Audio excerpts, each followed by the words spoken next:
น้อมแด่พระรัตนตรัยคือพระพุทธพระธรรมพระสงฆ์คุณพระพุทธที่สูงล้ำคุณพระธรรมที่สูงส่งคุณพระสงฆ์ที่สูงเลิศอันก่อเกิดเป็นพระรัตนตรัยขอถวายความเคารพนับนบครูบาอาจารย์พระเถรานุเถระพระสงฆ์องค์เจ้าทุกรูปทุกตนขอถวายขอเจริญพรศรัทธาพ่อออกแม่ออกนักศีลนักบุญศรัทธาท่านผู้ฟังทุกท่านทุกคนที่กำลังรับฟังรายการธรรมะเพื่อสืบสานและเพิ่มแรงบันดาลใจจากวัดชัยสถานจึงออกรายการวิทยุประจำวันพุธทุกวันพุธของสัปดาห์หนึ่งก็จะมี4 ครั้ง4 เตื้อวันพุธ4 ครั้งยกเว้นอาจจะมีบางเดือนอาจจะมีวันพุธ5 ครั้งอาจจะมีอยู่แต่มันเมินเตื้อจะมีแต่ส่วนมากก็จะมีแค่4 วันวันพุธรายการนี้ก็จะมาปะศรัทธา1 ครั้งต่อสัปดาห์วันนี้มาพบกับท่านผู้ฟังในวันพุธที่15 ตุลาคม 2564ซึ่งเป็นกลางเดือนพอดีกันยายนขอสุภาพพอดี15 กันยายนเนี่ยใจกับปากว่าตรงกัน15 กันยายนเนาะวันนี้กลางเดือนละนะแล้วก็ตรงกับวันขึ้น9 ค่ำนะ9 ค่ำเดือน12นะเดือน12เห็นบอกกี่วันก็จะเป็นวันตาลใหญ่ตาลหลวงซึ่งเป็นวันเดือน12 เป็งวันตีของวันประเพณี12 เป็งวันปล่อยผีปล่อยเพศเนี่ยอย่างที่ว่าก็จะช่วงท้ายๆรายการจะนำมาอู้เกี่ยวกับเรื่องประเพณี12 เป็งแต่ช่วงต้นรายการนี้ก็จะนำธรรมะมงคล38 ประการมาอู้ศรัทธาท่านผู้ฟังทั้งหลายรับฟังต่อจากพุทธที่แล้วนี่ก็เป็น เรื่องเกี่ยวกับวินัยที่ศึกษาดีแล้วเนาะวินัยที่ศึกษาดีแล้วบอกว่าจะเป็นวินัยของศรัทธาชาวบ้านวินัยของพระสงฆ์ทั้งนี้ก็คงจะหมายถึงศีลที่ควรจะต้องมีระเบียบมีกฎกติกายึดเป็นหลักข้อปฏิบัติอย่างศรัทธากับศีล 5นี่ก็เป็นวินัยระเบียบกฎกติกาโดยธรรมชาติของมนุษย์จะต้องเคารพกติกานี้ถึงจะ ถึงจะอยู่ร่มเย็นเป็นสุขมีความเจริญสังคมใดที่มีศีล 5รักษาศีล 5ได้ดีเพราะว่าได้ศึกษาดีคือได้รู้ดีว่าศีล 5นี้มีประโยชน์มีการ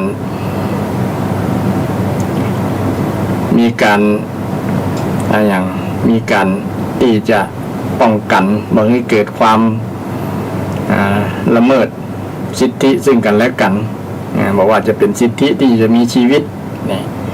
สิทธิที่จะแสดงความเป็นเจ้าของทรัพย์สินต่างๆที่จะมีทรัพย์สินสิทธิที่จะมีคู่ครองสิทธิที่จะบ่ละเมิด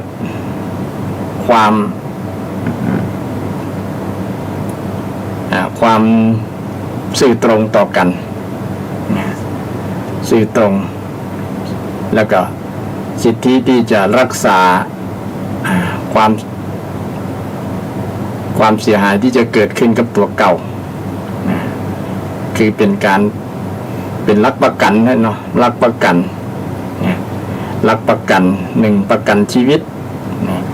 ประกันชีวิตว่าชีวิตของเฮานี้จะอยู่รอดปลอดภัยเพราะว่าบ่มีไผมาล่วงละเมิดบ่มาทำลายเหตุตายไป รับประกันว่ารับประกันทรัพย์สินว่าทรัพย์สินที่เป็นของเฮามาโดยชอบโดยที่เราประกอบสัมมาชีพนี่จะบ่มีไผมาล่วงละเมิดมาเอาไปใจโดยที่เราบ่อนุญาตรับประกันว่า คู่ครองสามีภรรยาจะบ่มีไผมาแย่งมาแยกทำให้เกิดการแตกแยกกันเนี่ยก็เป็นสิ่งที่ประกันของความสิ่งที่สำคัญเรื่องใหญ่ๆทั้งนั้นเลยเรื่องชีวิตเรื่องทรัพย์สินเรื่องครอบครัวเรื่องความน่าเชื่อถือเรื่องเครดิตนี่เป็นหลักประกันแล้วก็หลักประกันสุขภาพสุขภาพของเฮาเนี่ยก็คือสินข้อที่5เนี่ยเป็นสิ่งที่รับประกันได้ว่าถ้าใครมีวินัยได้ศึกษาเรื่องศีลเนี่ยนะศีล5เนี่ยคนนั้นก็จะมีความปลอดภัยที่เกี่ยวกับรับประกัน5กรมธรรม์เนี่ยนะกรมธรรม์เกี่ยวกับชีวิตประกันชีวิตประกันทรัพย์สินนะประกันครอบครัวบ่ให้แตกแยกนี่ประกันความเชื่อมั่นเครดิตซึ่งกันและกันประกันสุขภาพร่างกายที่จะบ่เป็นโรคเป็นภัย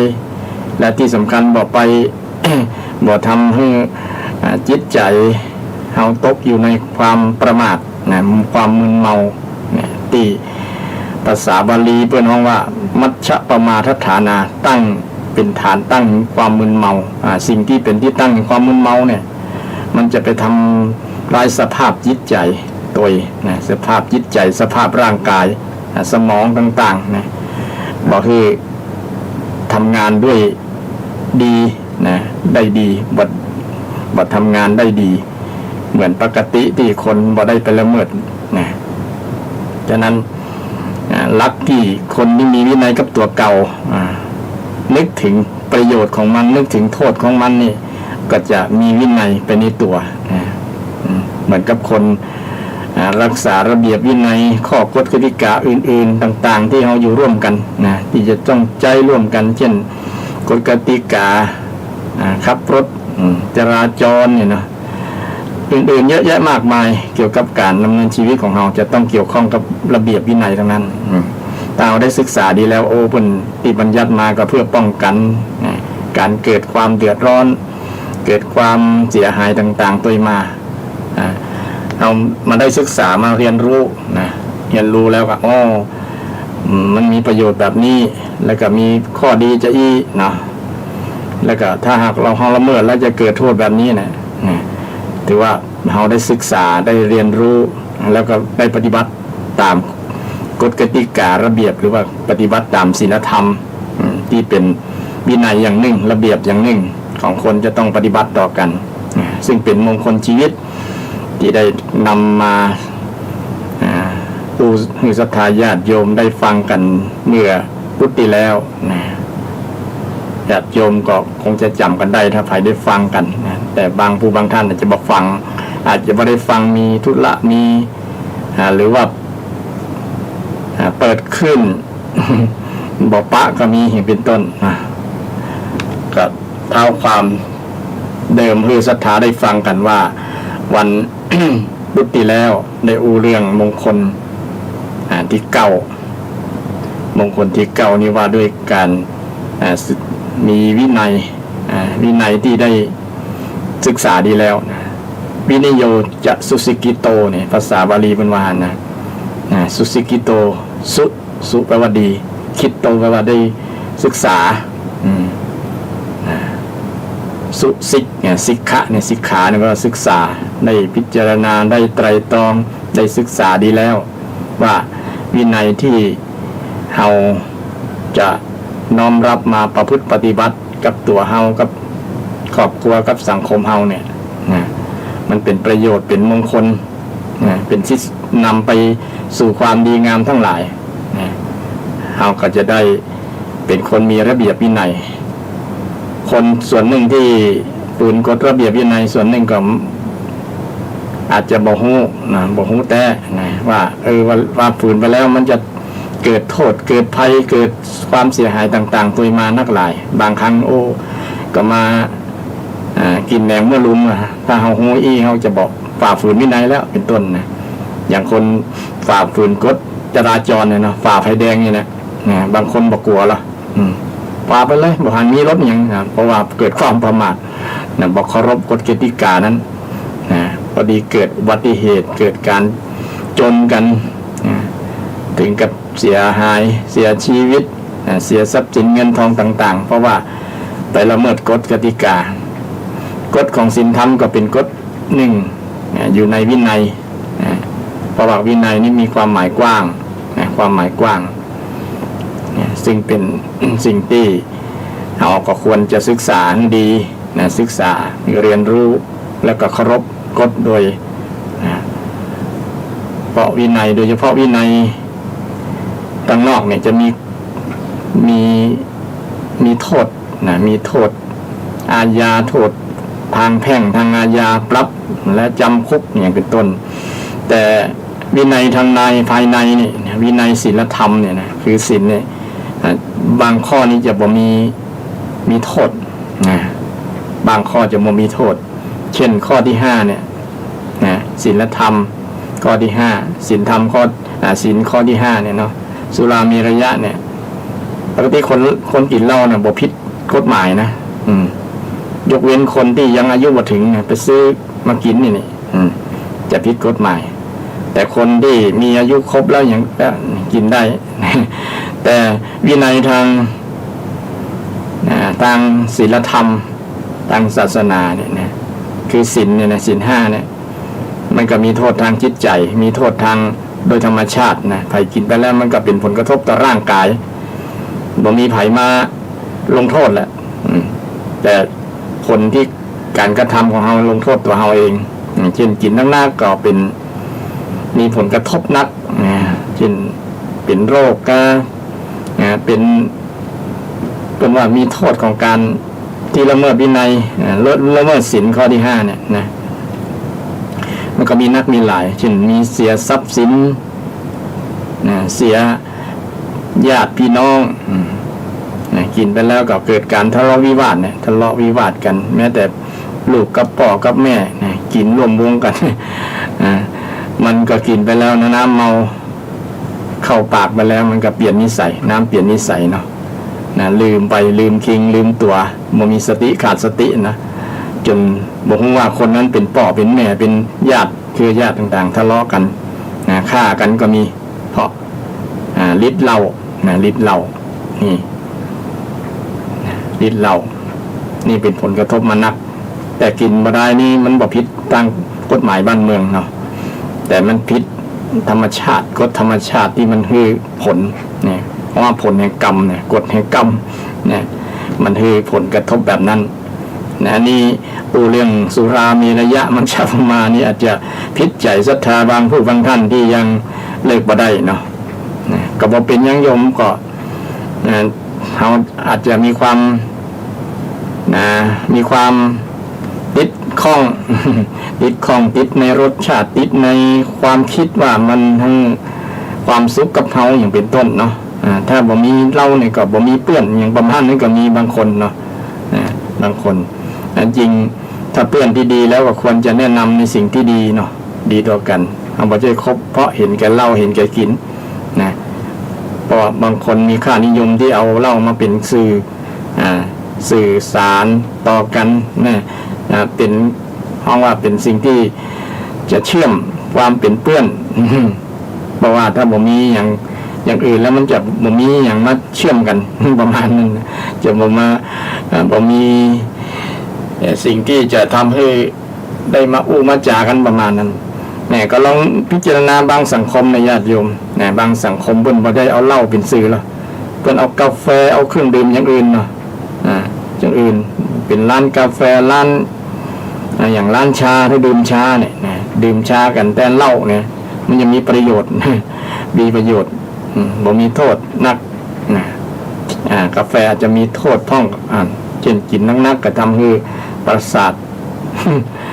เบลอก็ได้นะสมองมันบ่ได้พักผ่อนนะมันตื่นตลอดนะก็มีโทษน้อยแต่ว่าบ่นักเหมือนกับสุรานี่เป็นก็เปลี่ยนวิธีเอาจากเปลี่ยนจากเหล้ามาเป็นชาเป็นกาแฟก็นี่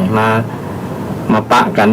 ที่ร้านกาแฟที่ร้านชาอย่างเป็นต้นเนาะเปลี่ยนจากเหล้ามาเป็นชาเนี่ยจะดียิบชาเป็นผลดีต่อสุขภาพเนี่ยเป็นผลดีต่อสุขภาพนี่อันนี้เรื่องวินัยที่ว่าวินัยที่บางข้อเนี่ยมันบ่มีผลทางด้านกฎหมายเนี่ยบ่มีโทษทางด้านกฎหมายบ้านเมืองแต่มันมีโทษตามธรรมชาตินะมันจะมีข้อแตกต่างกันอย่างที่ยกตัวอย่างว่าการที่เราจะมีระเบียบกับตัวเก่ามีวินัยกับตัวเก่าคืองด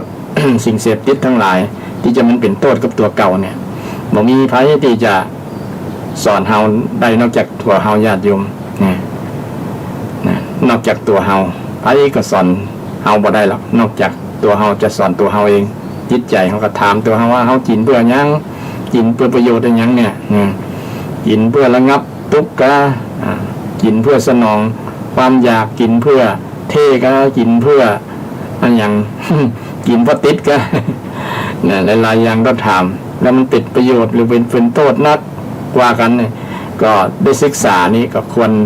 พิจารณาศึกษาให้เข้าใจแล้วก็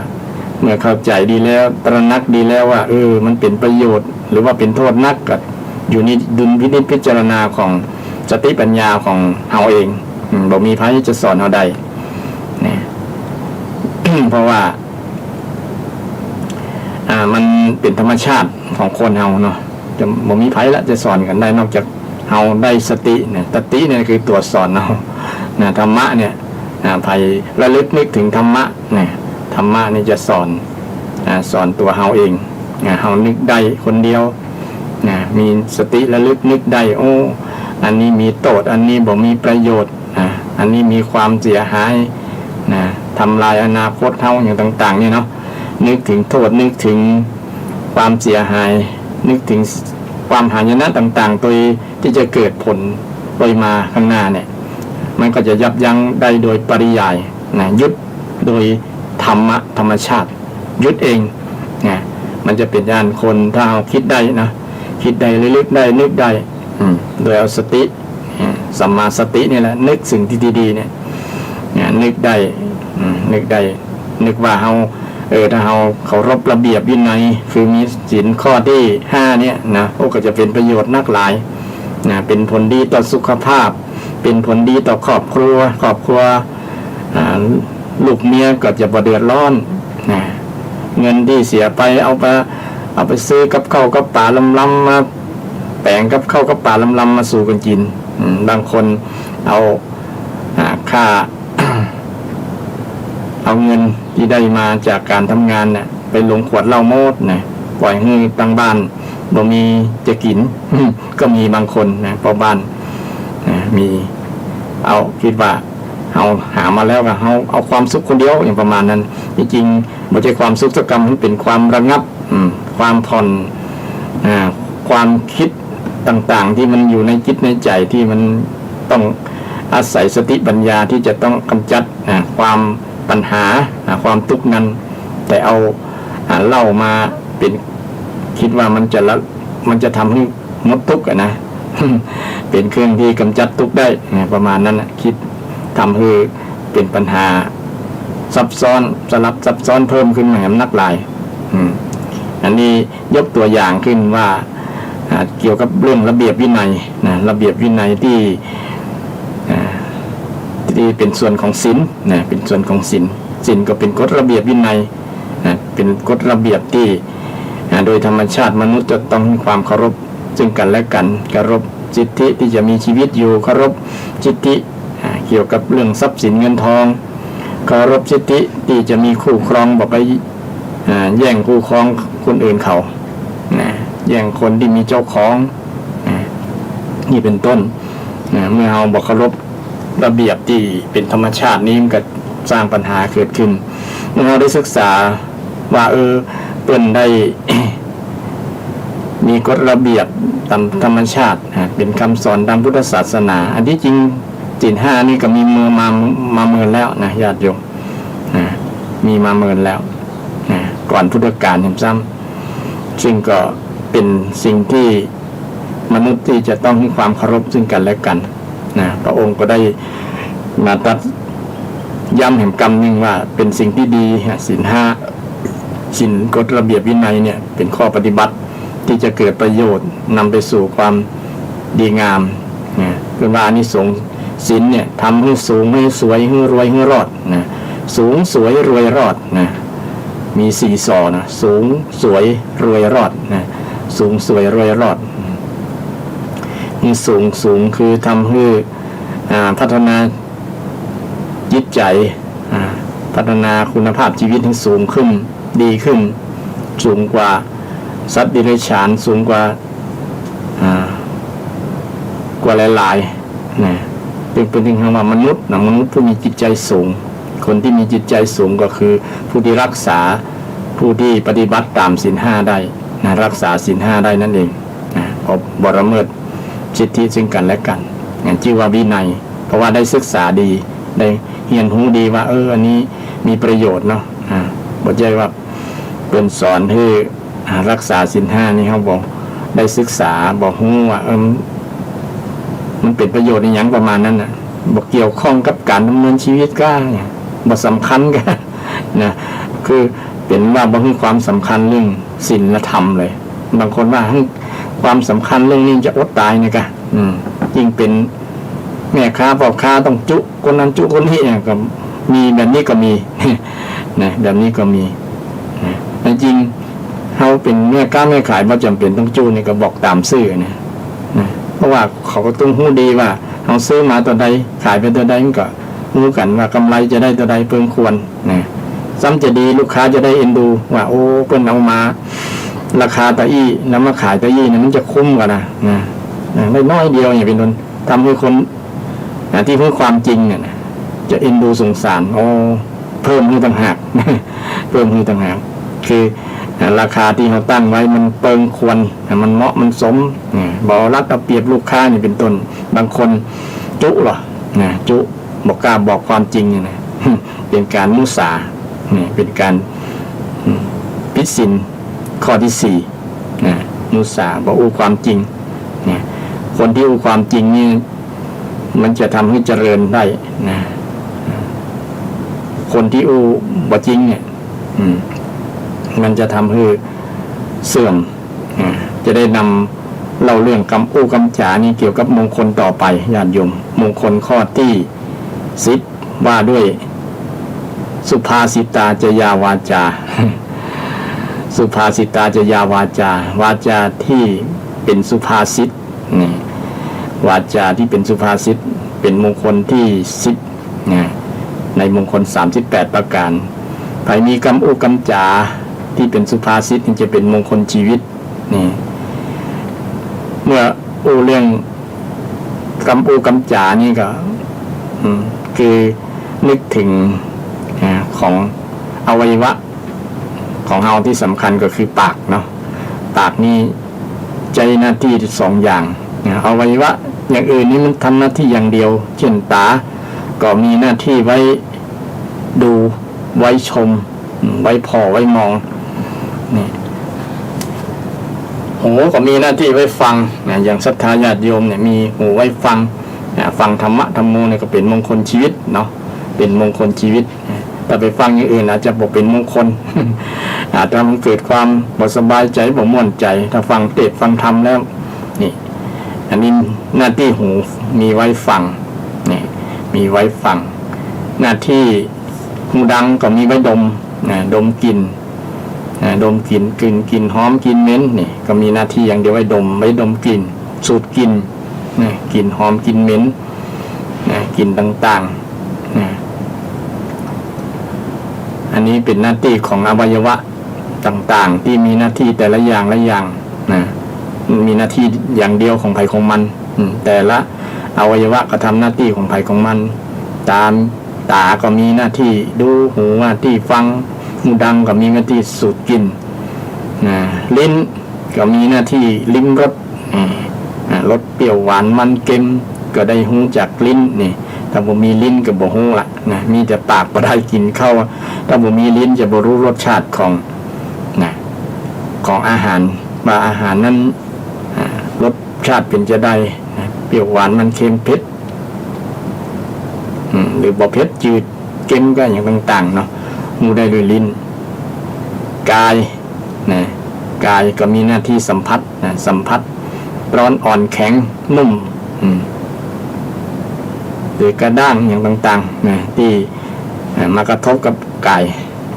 นี้ทำหน้าที่ของไผของมันนะจะหูได้แต่ปากเนี่ย ธรรมชาติแต่งมามีอันเดียว แต่มีใหญ่ด้วยนะอันเดียวกันใหญ่อยู่แต่ว่าทำหน้าที่2ประการประการแรกไม่มีหน้าที่ไว้กินนะกินข้าวกินน้ำดื่มน้ำพวกนี้นะมีหน้าที่กินก็เป็นเรื่องสำคัญเช่นเดียวกันถ้าบุมีปากบุจะเอาเข้าไป เขาจะกินข้าวทั้งใด เอาเคี้ยวข้าวกินทั้งหูดังก็บ่ได้นะกินทั้งหูก็บ่ได้กินทั้งตาก็ซ้ำบ่ได้นะก็ต้องกินทั้งปากฉะนั้นปากมีหน้าที่ไว้รับอาหารต่างๆที่จะผ่านเข้าเพื่อบำรุงร่างกายเพื่อให้กายนี้อยู่ได้สุขภาพร่างกายจะได้แข็งแรงก็ต้องผ่านการอาหารต้องผ่านปากไปด้วยนะถ้าปากบ่เปิดปากบ่อ้าเนี่ยก็หมดสิทธิ์เชียวทีเดียวนอกจากคนจะป่วยเนาะเอาสายยางก็ต้องผ่านช่องปากอยู่ดีนะเอาสายยางอาหารทั้งสายยางก็อย่างคนบ่สบายป่วยบ่สบายเนี่ยเนาะหมอฮืออาหารอ่อนอาหารอย่างต่างๆทั้งปากตั้งสายยางสอดไปตั้งช่องปากหรือว่าผ่านลำคอต้องผ่านลำคออยู่ดีนะถึงจะเอาตั้งหูดังแต่ว่าต้องผ่านลำคออยู่ดีนะฉะนั้นหน้าที่ของปากมีหน้าที่ไว้กินประการหนึ่งประการที่2มีหน้าที่ไว้อู้ไว้จ๋าไว้เล่า ซึ่งเป็นหน้าที่ที่สำคัญเพราะว่าหน้าที่ที่2ที่ปากมีหน้าที่นะไว้อู้เนี่ยนะมันเป็นสิ่งที่สำคัญมากๆนะสำคัญนะเริ่มตั้งแต่ เกิดมาใหม่ๆนะรู้สึกละอ่อนจะใจปากก่อนแล้วนะอู้แว่นะ เพราะว่าสื่อให้พ่อแม่โดยเฉพาะสื่อให้แม่เพราะว่าลูกได้รับความบีบคั้นจาก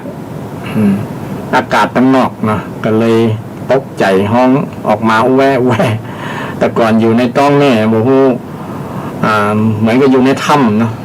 บ่ฮู้สภาพข้างนอก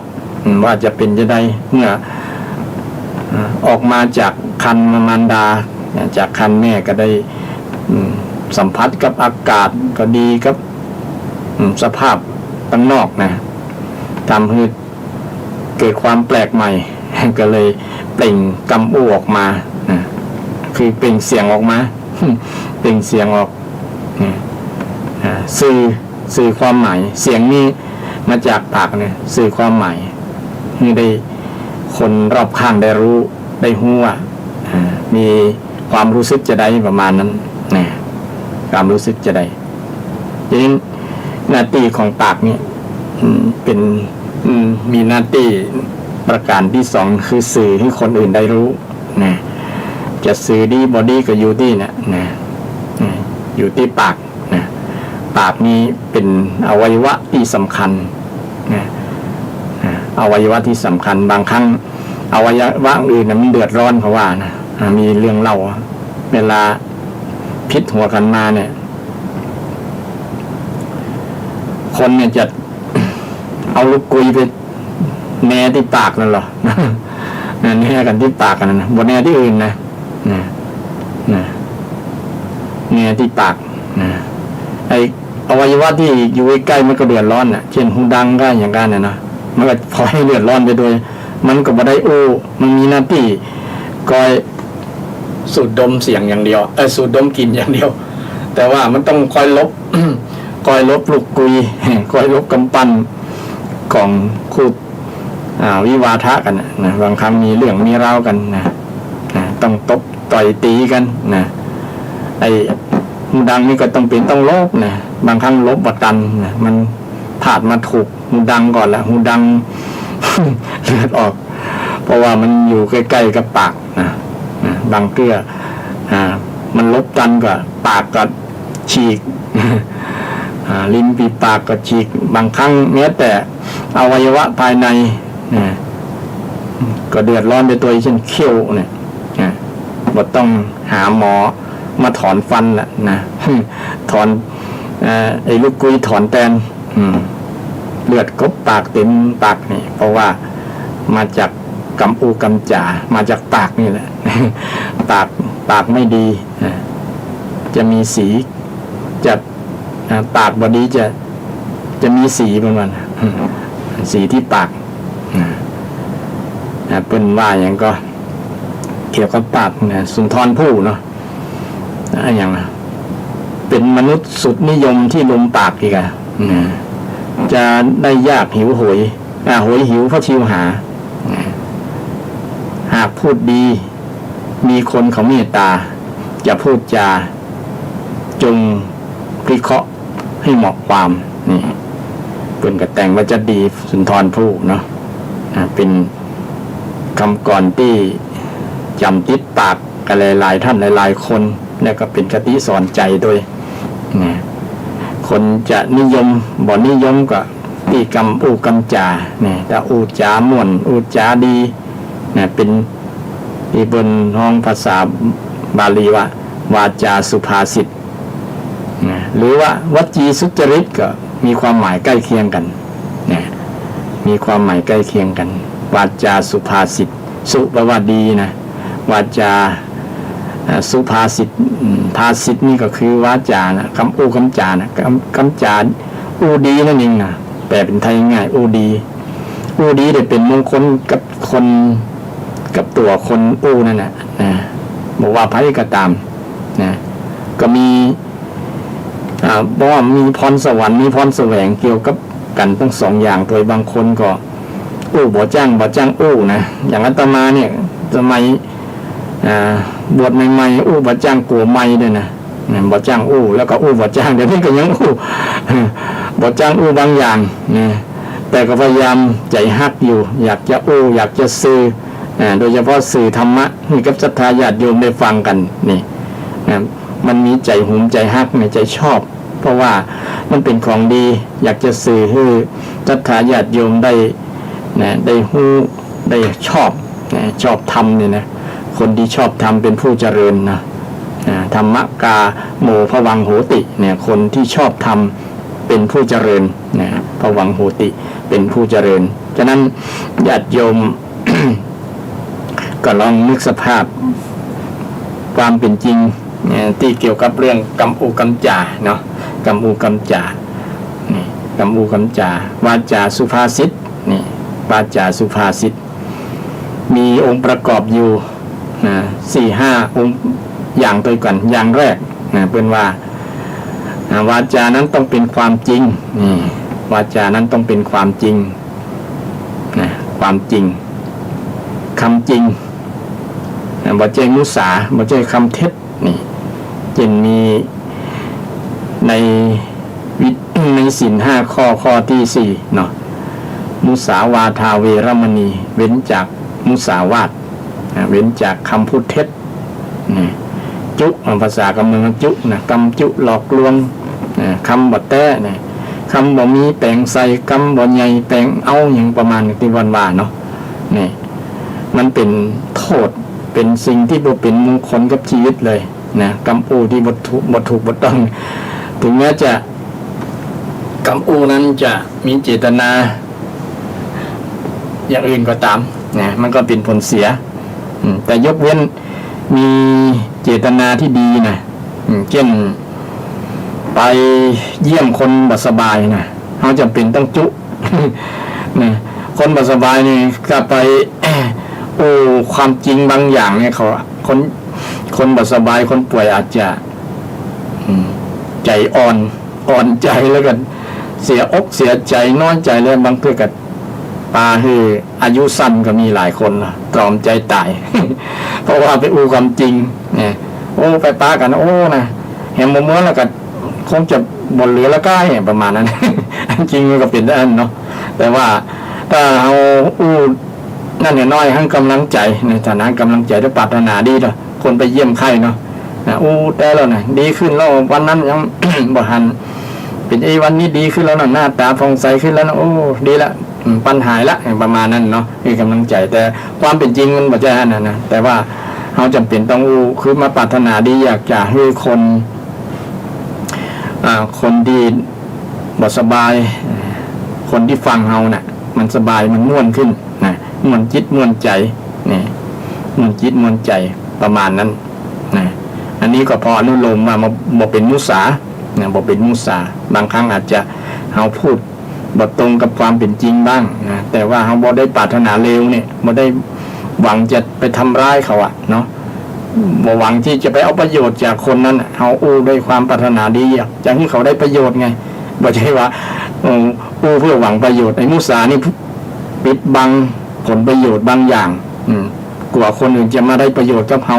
หรือว่ากลัวคนอื่นจะรู้ความจริงอย่างบางอย่างมันก็เลยจุเพื่อปิดบังความจริงสิ่งเหล่านี้เนี่ยถ้าเฮาเว้นจากสิ่งกรรมอูที่ปิดบังความจริงสัจจังเวอมตาวาจาความจริงเป็นสิ่งไม่ตายความจริงเนี่ยเป็นสิ่งไม่ตายมันได้หมายความว่าคนอู้นี่จะบ่ตายนะคือความจริงก็คือความจริงที่มันมีปัญหาเนี่ยส่วนมากกับคนเอาความบ่จริงเนี่ยไปสู้คดีกันอย่างกันไปจุกันนะแม้แต่สร้างหลักฐานปลอมสร้างหลักฐานที่บ่ดีที่บ่ถูกบ่ต้องเนี่ยมันเป็นมุสาทั้งนั้นเป็นความเท็จทั้งนั้นเอามาสู้กันแต่ในที่สุดมันก็สู้ความจริงบ่ได้คือความจริงที่มันเกิดขึ้นสู้ความจริงสู้ที่มันเกิดขึ้นจริงๆเนี่ยบ่ได้นะคือความลับบ่มีในโลกนะอย่างน้อยก็ต้องเปิดเผยตลอดอย่างกรณีของคนที่ทำความชั่วนะเป็นนายตำรวจอย่างก้านี่นะในที่สุดมันก็เปิดเผยให้คนทั้งหลายได้รู้กันนะที่สำคัญกับคนที่ทำเองนะรู้เองว่าตัวเก่าทำอย่างนี่อย่างน้อยก็ต้องอายใจตัวเก่านะคนที่อู้บ่จริงเนี่ยอู้บ่จริงเนี่ยองค์ประกอบอันแรกนี่สำคัญ องค์อันแรกที่ว่าต้องเป็นความจริงคำจริงนี่ถึงจะเป็นสุภาษิตถึงจะเป็นคำดีเนี่ยสุภาษิตแปลว่าผู้ดีอู้ดีต้องจริงผู้ดีแต่ว่าสังคมส่วนหนึ่งเดี๋ยวนี้เริ่มมีค่านิยมที่ชอบอู้คำหลอกกันนะจุกัน แต่จุกันนี่เชื่อเนี่ยถ้าคำไหนแต่นี่บ่เชื่อเนี่ยประมาณก็มีเนี่ยก็เป็นค่านิยมที่ผิดเหมือนกัน ก็เลยเป็นว่าแต่เราปัดปิ่นไปเนี่ยจากสิ่งที่ดีกับบ่ดีก็มีเนี่ยมันกับวิปลาส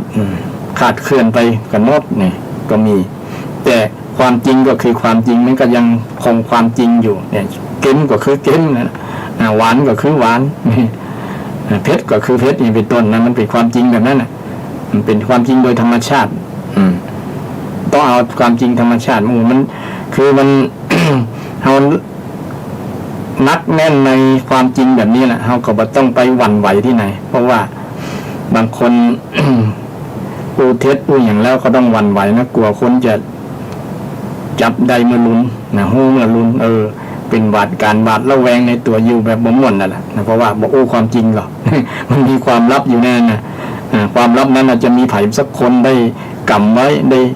ฮู้ก็ฮู้นะได้ฮู้ความลับนั้นบางทีไปปิดปากคนที่ฮู้ความจริงก็มีนักมีหลายแล้วหรอกนะปิดปากพยานก็อย่างก้าเนี่ยเนาะนี่แหละความจริงคนอู้ความจริงอาจจะตาย นี่ อาจจะตายแต่ว่าความจริงนั้นมันบ่ตายมันบ่ไปไหนมันอยู่นั่นนะนี่เป็นหลักองค์ประกอบที่ว่าสุภาษิตนี่สุแปลว่าดีเนี่ยนะภาษิตแปลว่าการกล่าวดีการอู้ดีนี่องค์ประกอบอันแรกคือพูดจริงองค์ประกอบที่สองพูดอย่างก็ตามที่ต้องมีเมตตาต้องมีเมตตาบ่มีความโกรธความเกลียดความชิงชังอย่างคือมีความปรารถนาดีนะเอาอูอย่างที่ได้ยกตัวอย่างตะกี้นะเอาอูกับคนไข้ก็มีความปรารถนามีถึงแม้จะเป็นความที่บ่จริงพ่อง นะเพราะว่ามันเป็นความจำเป็นนะความจำเป็นที่จะให้กำลังใจกันนี่เขาอูด้วยความปรารถนาดีส่วนมากอูด้วยความเครียดแค้นด้วยความชิงชังนี่มันจะเป็นการทะเลาะวิวาทการทำลายกันนะเป็นการแตกแยกนะแบ่งแยกกันเป็นการสร้างศัตรูกันนี่มันมีลักษณะนั้นเมื่อคนมีความบ่ปรารถนาดีต่อกันมันอูไปแล้วกับอูได้บ่เมินนะก็วงก็แตกนะในที่สุดจะเอาชนะค้านกันด้วยกำอูกำจ่านั่นนะนี่กำอูนั้นเป็นว่าบ่ดีนะบ่เป็นสุภาษิตต้องมีเมตตาเป็นพื้นนะเป็นมูลนะเป็นพื้นอยู่นั่นนะเป็นหลักเป็นฐานอยู่นั่นนะอยู่ในจิตในใจนะต้องมีเมตตาตัวคนอู้นะเช่นพ่อแม่อู้กับลูกเนี่ยต้องมีเมตตาธรรมอยู่ในจิตในใจถึงแม้ว่าจะอู้ด้วยกรรมอู้ที่เสียงดังฟังชัดเนี่ยเหมือนกับกรรมด่าอย่างประมาณแต่ว่าในจิตในใจจริงๆก็ปรารถนาดีกับลูกนั่นแหละที่อู้แบบนั้นนะคือคำอู้ที่ประกอบด้วยเมตตาเมตตาด้วยความฮักคนเอาถ้าฮักกันมันอู้ม่วนกันนะญาติโยมสำเนียงมันถึงบอก สำเนียงถึงบอกว่าคนอู้ที่มีเมตตาต่อกันนั้นถึงอู้มีน้ำเสียงต่างกับคนที่บ่มีเมตตาต่อกันโดยความเสแสร้งแกล้งอู้แกล้งทำอย่างต่างๆเนี่ยนะมันจะบ่งบอกออกมาด้วยสำเนียงเสียงต่างๆเนี่ยถ้าคนมีเมตตาจริงๆมันต้องมีสำเนียงที่แตกต่างกันหันได้ชัดนี่องค์ประกอบที่สองต้องมีเมตตามีเมตตาคนที่มีเมตตาเนี่ยแม้แต่อู้กับสัตว์เดรัจฉานสัตว์มันก็ยังชอบนะเช่นคนที่ขี้โคตรไปอู้กับสัตว์เดรัจฉานนั่นนะมันก็วิ่งหนีล่นหนีบัดตันกับบางครั้งนะทั้งว่าทั้งด่าทั้งเตะทั้งทีม แสดงว่าคำอู้นั้นมันประกอบด้วยเมตตาเนี่ยแม้แต่สัตว์เดรัจฉานเพิ่นก็ยังกลัวเขาก็ยังกลัวเขาบ่ยังบ่กล้าเข้าใกล้นะสำหรับท่านใดที่อู้ด้วยเมตตาเนี่ยคนจะชอบฟังเช่นครูบาอาจารย์ตนเมตตาเพราะตนเมตตาเนาะเป็นอู้ออกมาอุ่นธรรมะธรรมโมเนี่ยฟังละม่วนจิตม่วนใจเนาะศรัทธาญาติโยมเนี่ยฟังละม่วนจิตม่วนใจเนี่ยคนที่มีเมตตาธรรมเนี่ยเป็นพื้นนะอู้ออกมานี่องค์ประกอบของสุภาษิตต้องมีเมตตาโดยนะเมตตาธรรมอยู่ในจิตในใจโดยอู้ออกมานั้นจะดีเนี่ยอู้ออกมาแล้วจะดีเพราะที่ว่าอานิสงส์เมตตาเคยองค์ศรัทธาฟังมีหลายตั้ง11อย่างก่อนหรอต้อง11อย่างก่อนมันก็เป็นผลที่มาตั้งกำอูกำจ่าตัวเป็นผลดีกับกำอูกำจ่าอูจ่าออกมาก็จะมีคนฮักเทวดาก็ฮักมนุษย์ก็ฮักแม้แต่พูดผีปีศาจก็ยังฮักเลยฮักสัตว์เดรัจฉานก็ยังฮักนี่ฮักเพราะมีเมตตาในกำอูกำจ่านั้นฟังแล้วมันประทับจิตประทับใจประทับจิตประทับใจเพราะมันเป็นสิ่งที่ห้องว่าเป็นธรรมชาติธรรมชาติที่สามารถสัมผัสด้วยจิตด้วยใจได้คนฟังก็ฟังหูแล้วเนาะคนไหนที่มีเมตตาอย่างศรัทธาญาติโยม ท่านใดที่มีเมตตาสูงก็จะรู้ได้ว่าจิตคนมีเมตตาก็ย่อมรู้คนที่มีเมตตาเช่นเดียวกันนี่ศรัทธาท่านผู้ฟังทั้งหลายส่วนนักจะมีเมตตาธรรมกันมีเมตตาธรรมกันมีเมตตาธรรมเมตตาธรรมจึงเป็นองค์ประกอบเป็นองค์ประกอบอย่างหนึ่งของการอู้การจาองค์ประกอบต่อมาก็คืออู้แล้วอู้ในสิ่งที่บอกว่ากำอู้ที่ไพเราะปิยวาจาเนี่ยนะต้องไพเราะ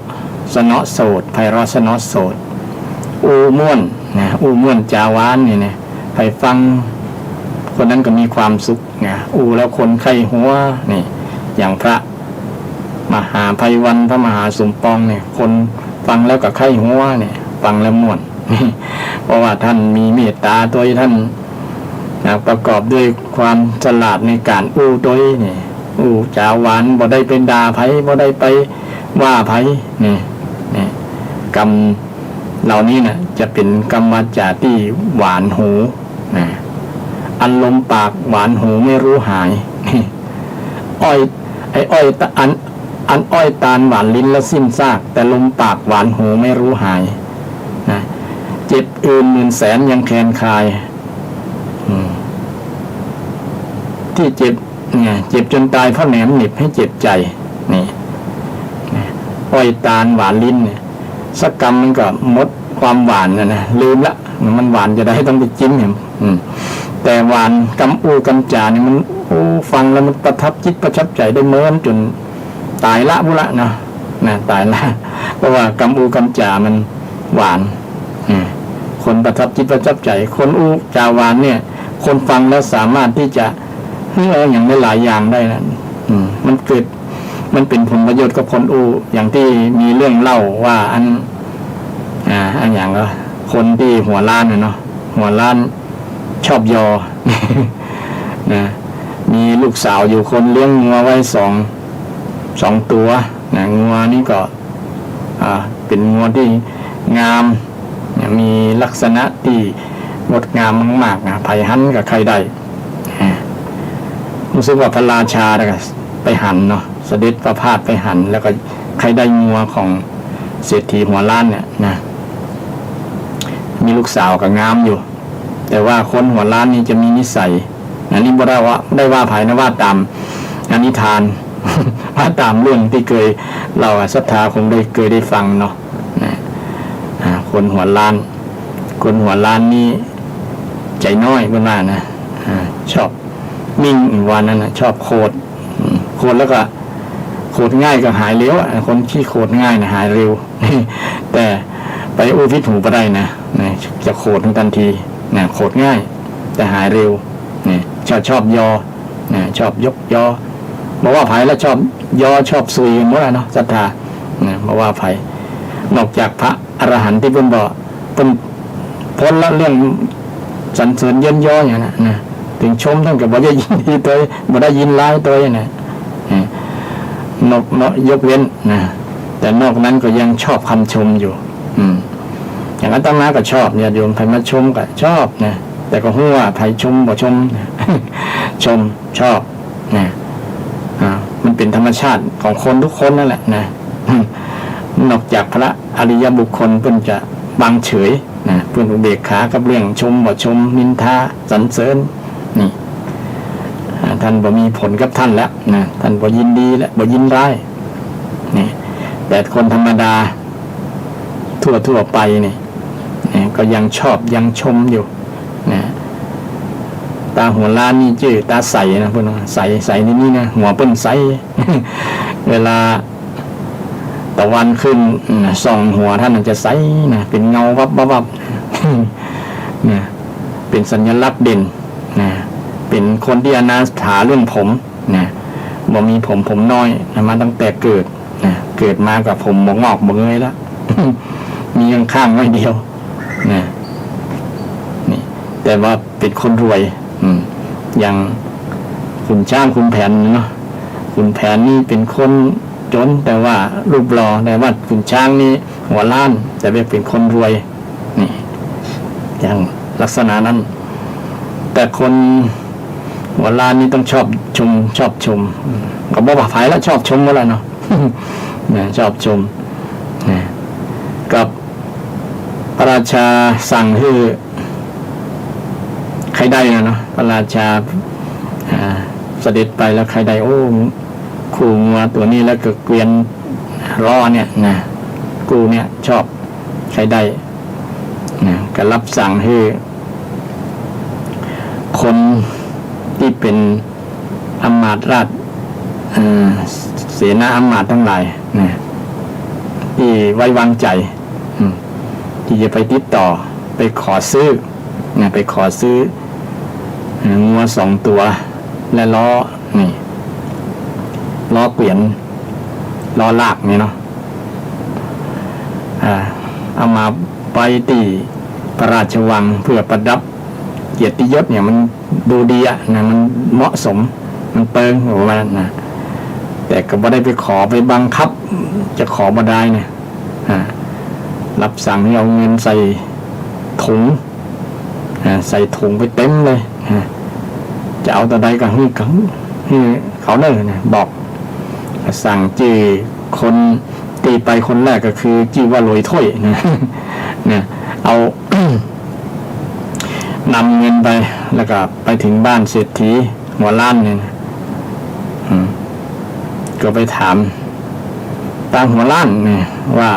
หัวล้านบอกเก่งใจบอกใช้คำที่ไพเราะอย่างประมาณนั้น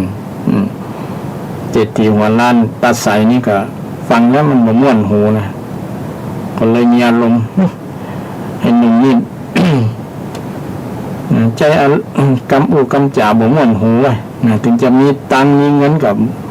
หากับบอกขายให้ละนะไป ไล่ไปเลยเพราะว่าใจกำจ่าบ่ม่วนใจกำจ่าบ่ม่วนกับตัวเก่าบ่สบอารมณ์บ่เปิง บ่เปิงจิตเปิงใจไล่เมื่อบ้านไอ้ลุยถ้วยนี่ก็ไปกราบรายงานทูลพระราชาว่าโอ้ไอ้เศรษฐีมันน้อยใจมันขี้โคตรมันไล่นะมันบอกขายแล้วนะเอาตัวใดมันกระเป๋าพระราชานี้ทรงมีพระปรีชาสามารถคงจะรู้ดีว่าไอ้เนี่ยคงใจกำจ่าไปสื่อสารบอกเปิงกับคนที่จะเป็นพ่อค้าเนี่ยขายประมาณนั้นต้องใจอย่างคนถึงจะคงจะได้เนี่ยก็เลยรับสั่งนี่อย่างคนนี่เจอว่าหวานใจ นายหวานใจหวานตาหวานใจ หวานปากนี่นะไป เป็นผู้ที่ติดต่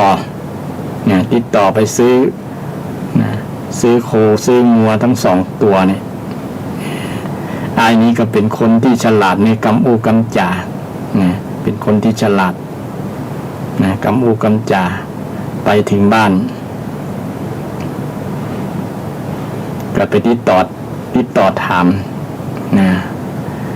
พ่อผมปกไล่เนี่ยคนที่บ่มีผมแต่ไปว่าผมปกไล่นี่กันมันเกิดความภาคภูมิใจมันฟังแล้วจุ่มใจสบายใจนุ่มนใจอันนี้มันจังจ่าจังจ่าพอผมปกไหลหัว2 ตัวนี้จะขายแต่ได้อย่างประมาณนั้นพ่อก็เลยว่าลูกนี้มันถูกใจก็ให้บ่ได้นะ บ่ได้บ่เคยไผมาแบบนี้กับเฮาสักเตื้อแทนที่จะได้เสี่ยงตังกับได้ฟรีแต่พอดีนำงัว2 ตัวนั้นมาแล้วกับล้อนะมาเจอลูกสาวกลางตังลูกสาวหันงัวกับล้อนี่ก็จำได้ว่าเป็นของป่อก็เลยถามไอ้หนุ่มนั่นน่ะ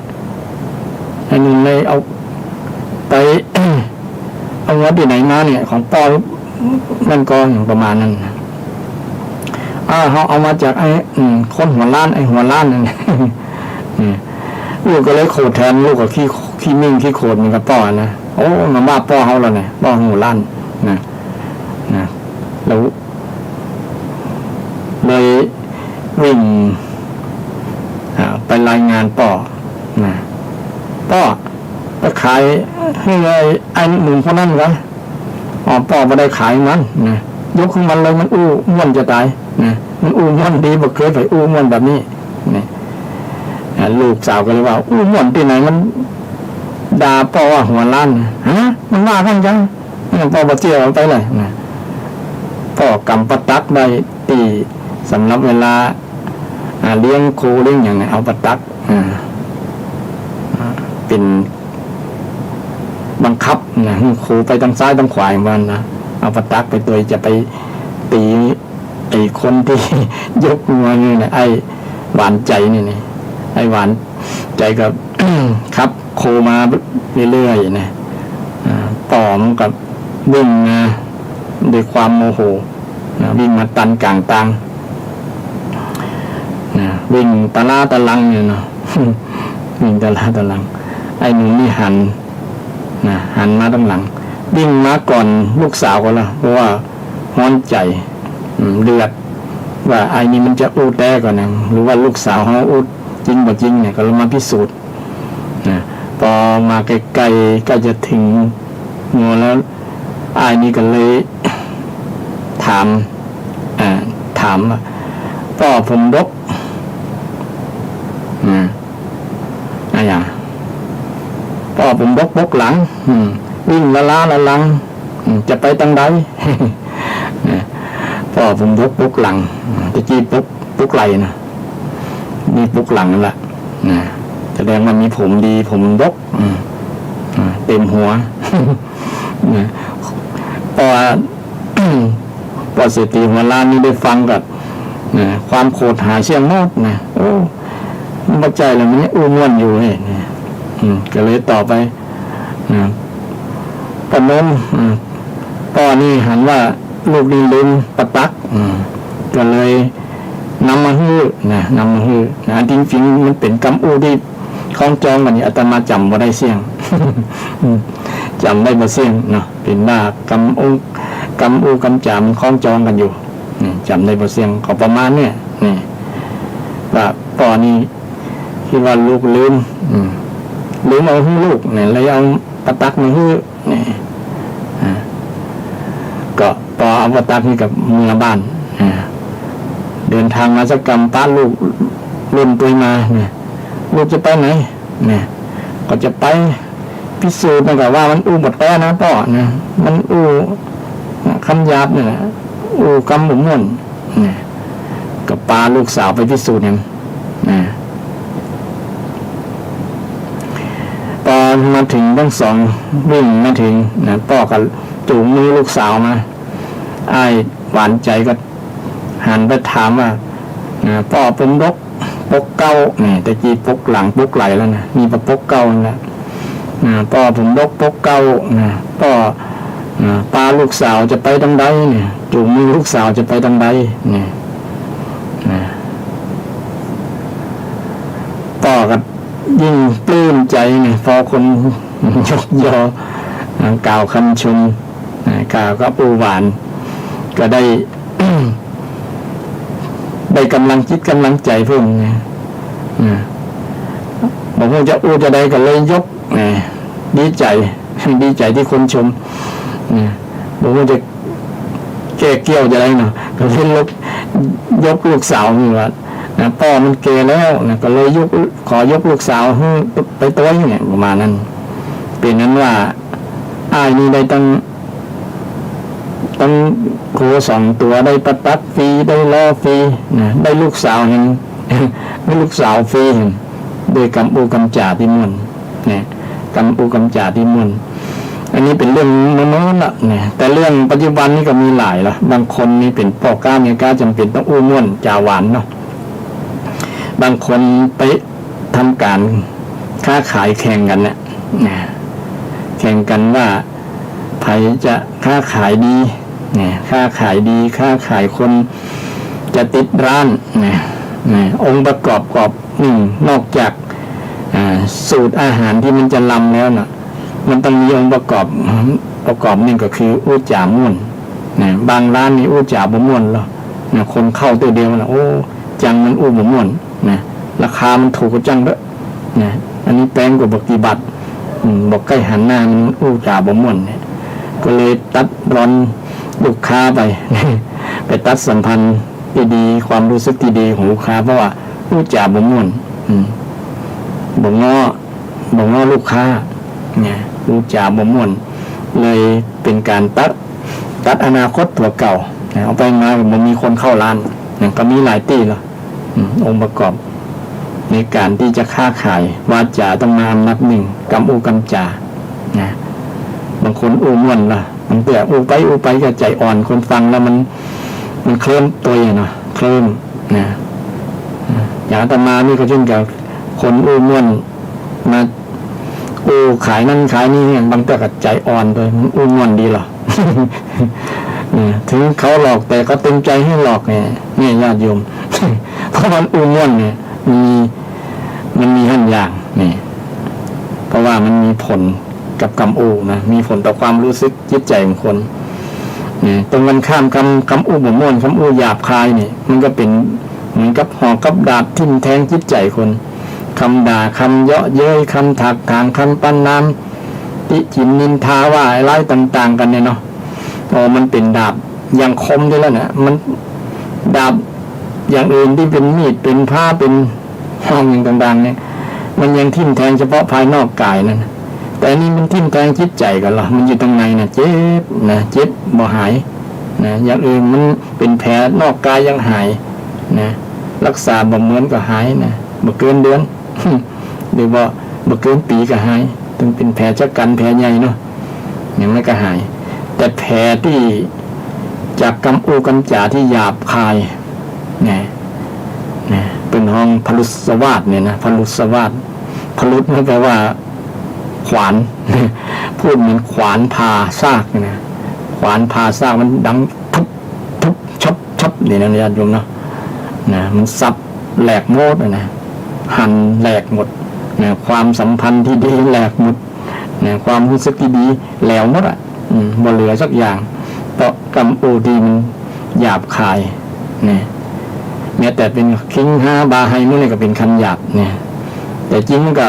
โดยปรมัตถ์จริงๆก็เป็นสมมุติหมดละแต่ว่าคนยังมันติดสมมุติอยู่เนาะญาติโยมมันก็ยังมีความรู้สึกกับอยู่ถ้าคนแบบติดสมมุติบ่มีตัวมีตนแล้วบ่มีอัตตาเนี่ยเนาะบ่มีอีโก้เนี่ยมันก็บ่มีปัญหาอย่างเนี่ยถึงจะว่ากันคิงห้าบาไฮเนี่ยว่ากันหยาบๆคล้ายๆกับบ่เก็บใจว่ามันบ่ติดในตัวตนนะบ่ยึดถือนะก็บ่เป็นหยังแต่ส่วนนักไงส่วนนักคนยังมีตัวมีตนอยู่ยังว่ามันว่ากูเลยนะมันว่ามึงอะไรเป็นต้นเนาะมันก็เลยมีตัวตนนี้มันก็เลยโกรธโกรธตอนที่โกรธนี่แค่โกรธนะยังไปผูกไว้อยู่นะยังไปมัดโกรธไว้ที่ใจอยู่นะบ่ละบ่เอาขว้างเลยนะบ่เอาโกรธขว้างนะบ่เอาทิ้งเนี่ยบ่เอาทิ้งเนี่ยยังมัดไว้เนี่ยมันก็เจออะไรกับขึ้นกันกันโคตรความโคตรมันก็มัดมันอยู่นั้นอยู่กับใจแล้วเนาะแต่ที่จะไล่มันหนีไล่มันหนีนี่ความที่เป็นกรรมมาจากพลุสวาสนะกรรมหยาบคายคำหม่วนหูเนี่ยมันก็มีผลกับคนสามัญชนทั่วไปนะแต่บ่มีผลสำหรับพระอรหันต์ พระอรหันต์เป็นมายินดียินร้ายในคำชมคำยินทาคำสรรเสริญแล้วเนี่ยแต่คนส่วนมากไงบุรุชนคนส่วนมากมันมีผลมีผลชมใครก็ชอบเนี่ยเชียร์ใครก็ชอบเนี่ยถ้าแช่งใครก็ไม่ชอบนินทาใครก็บ่ชอบนี่มันเป็นอะไรเป็นโลกธรรมเกิดกับโลกนี่องค์ประกอบที่สามที่ว่าเป็นวาจาที่ไพเราะนะเป็นวาจาที่ไพเราะองค์ประกอบที่สี่ศรัทธาเป็นองค์ประกอบที่ว่ากำอูกำจาที่ ต้องประกอบด้วยประโยชน์ต้องมีประโยชน์นะอูไปแล้วถึงแม้กรรมอูนั้นจะเป็นความจริงก็ตามเป็นกรรมไพเราะก็ตามเป็นกรรมที่มีเมตตาปรารถนาดีจากเขาก็ตามเนี่ยถ้าอูไปแล้วมันบ่เป็นประโยชน์กับเขาก็บ่ต้องอูบ่ต้องอูต้องนึกถึงประโยชน์กับคนฟังด้วยเนี่ยอย่างอาตมาอูเทศนามาแสดงทำมงคลให้ศรัทธาญาติโยมฟังศรัทธาญาติโยมบ่มีไฟฟังอาตมาก็คงจะยัง เพราะว่ามันบ่เกิดประโยชน์อย่างเนาะอู้ไปก็เสียเวลาเปล่าเสียเวลากำอู้บ่ได้นี่ประมาณนั้นนี่บางอย่างนี่มียกตัวอย่างว่ากำอู้ที่บ่เป็นประโยชน์ถึงแม้ว่ามันจะดีก็ตามจะถูกก็จะเป็นกำอู้กำหม่นก็ตามจะเป็นความจริงก็ตามมันก็บอกถ้าบ่มีประโยชน์ก็คนฟังแล้วก็บ่ควรอู้นะต้องนึกถึงประโยชน์ด้วยอู้นี่นะ คนอู้แล้วฟังแล้วสบายจิตสบายใจฟังแล้วหมดเบาใจสบายใจหมดปัญหาหมดทุกข์นะสบายจิตสบายใจสว่างจิตสว่างใจนี่นะแบบนี้มีประโยชน์กรรมอูมีประโยชน์มีประโยชน์มีพระพุทธเจ้าเป็นต้นที่ตัดไปแล้วเป็นประโยชน์ครับพุทธบริษัทภิกษุณีบาศกบาสิกาเนี่ยดูแล้วคนเคยห้องให้เคยมีน้ำตาก็บ่ บ่ห้องให้บ่มีน้ำตาละมีแต่ความร่าเริงบันเทิงใจบันเทิงในธรรมะที่พุทธเจ้าได้สอนหันชัดเจนหันแจ่มแจ้งตามคำอูคำสอนที่พุทธเจ้าได้สอนไว้อันนี้เป็นคำอูคำจาที่เป็นประโยชน์เป็นประโยชน์เป็นประโยชน์แล้วองค์ประกอบต่อมาก็ถูกกาลเทศะนี่ศรัทธาญาติโยมบางครั้งคำอูคำจานี้ถึงจะจริงจะเป็นความดีเป็นธรรมะอย่างดีเป็นคำอูที่อ่อนหวานเป็นคำอูที่เป็นประโยชน์แต่ถ้ามาถูกกาลเทศะนี่ก็มันก็มาเกิดประโยชน์อย่างเดียวกันเช่นเฮาไปเวลาที่คนกำลังเถียงกันกำลังกินเหล้าเนาะกำลังเมาอยู่เนี่ยถามว่ากำอูของนั้นปรารถนาดีก็มีเมตตาก็มีเป็นความจริงก็เป็นธรรมะก็เป็นกำอูหวานบาจาไพเราะก็เป็นแต่มันมาถูกเวลาที่จะแสดงธรรมให้กับคนนั้นมันบอกเหมาะ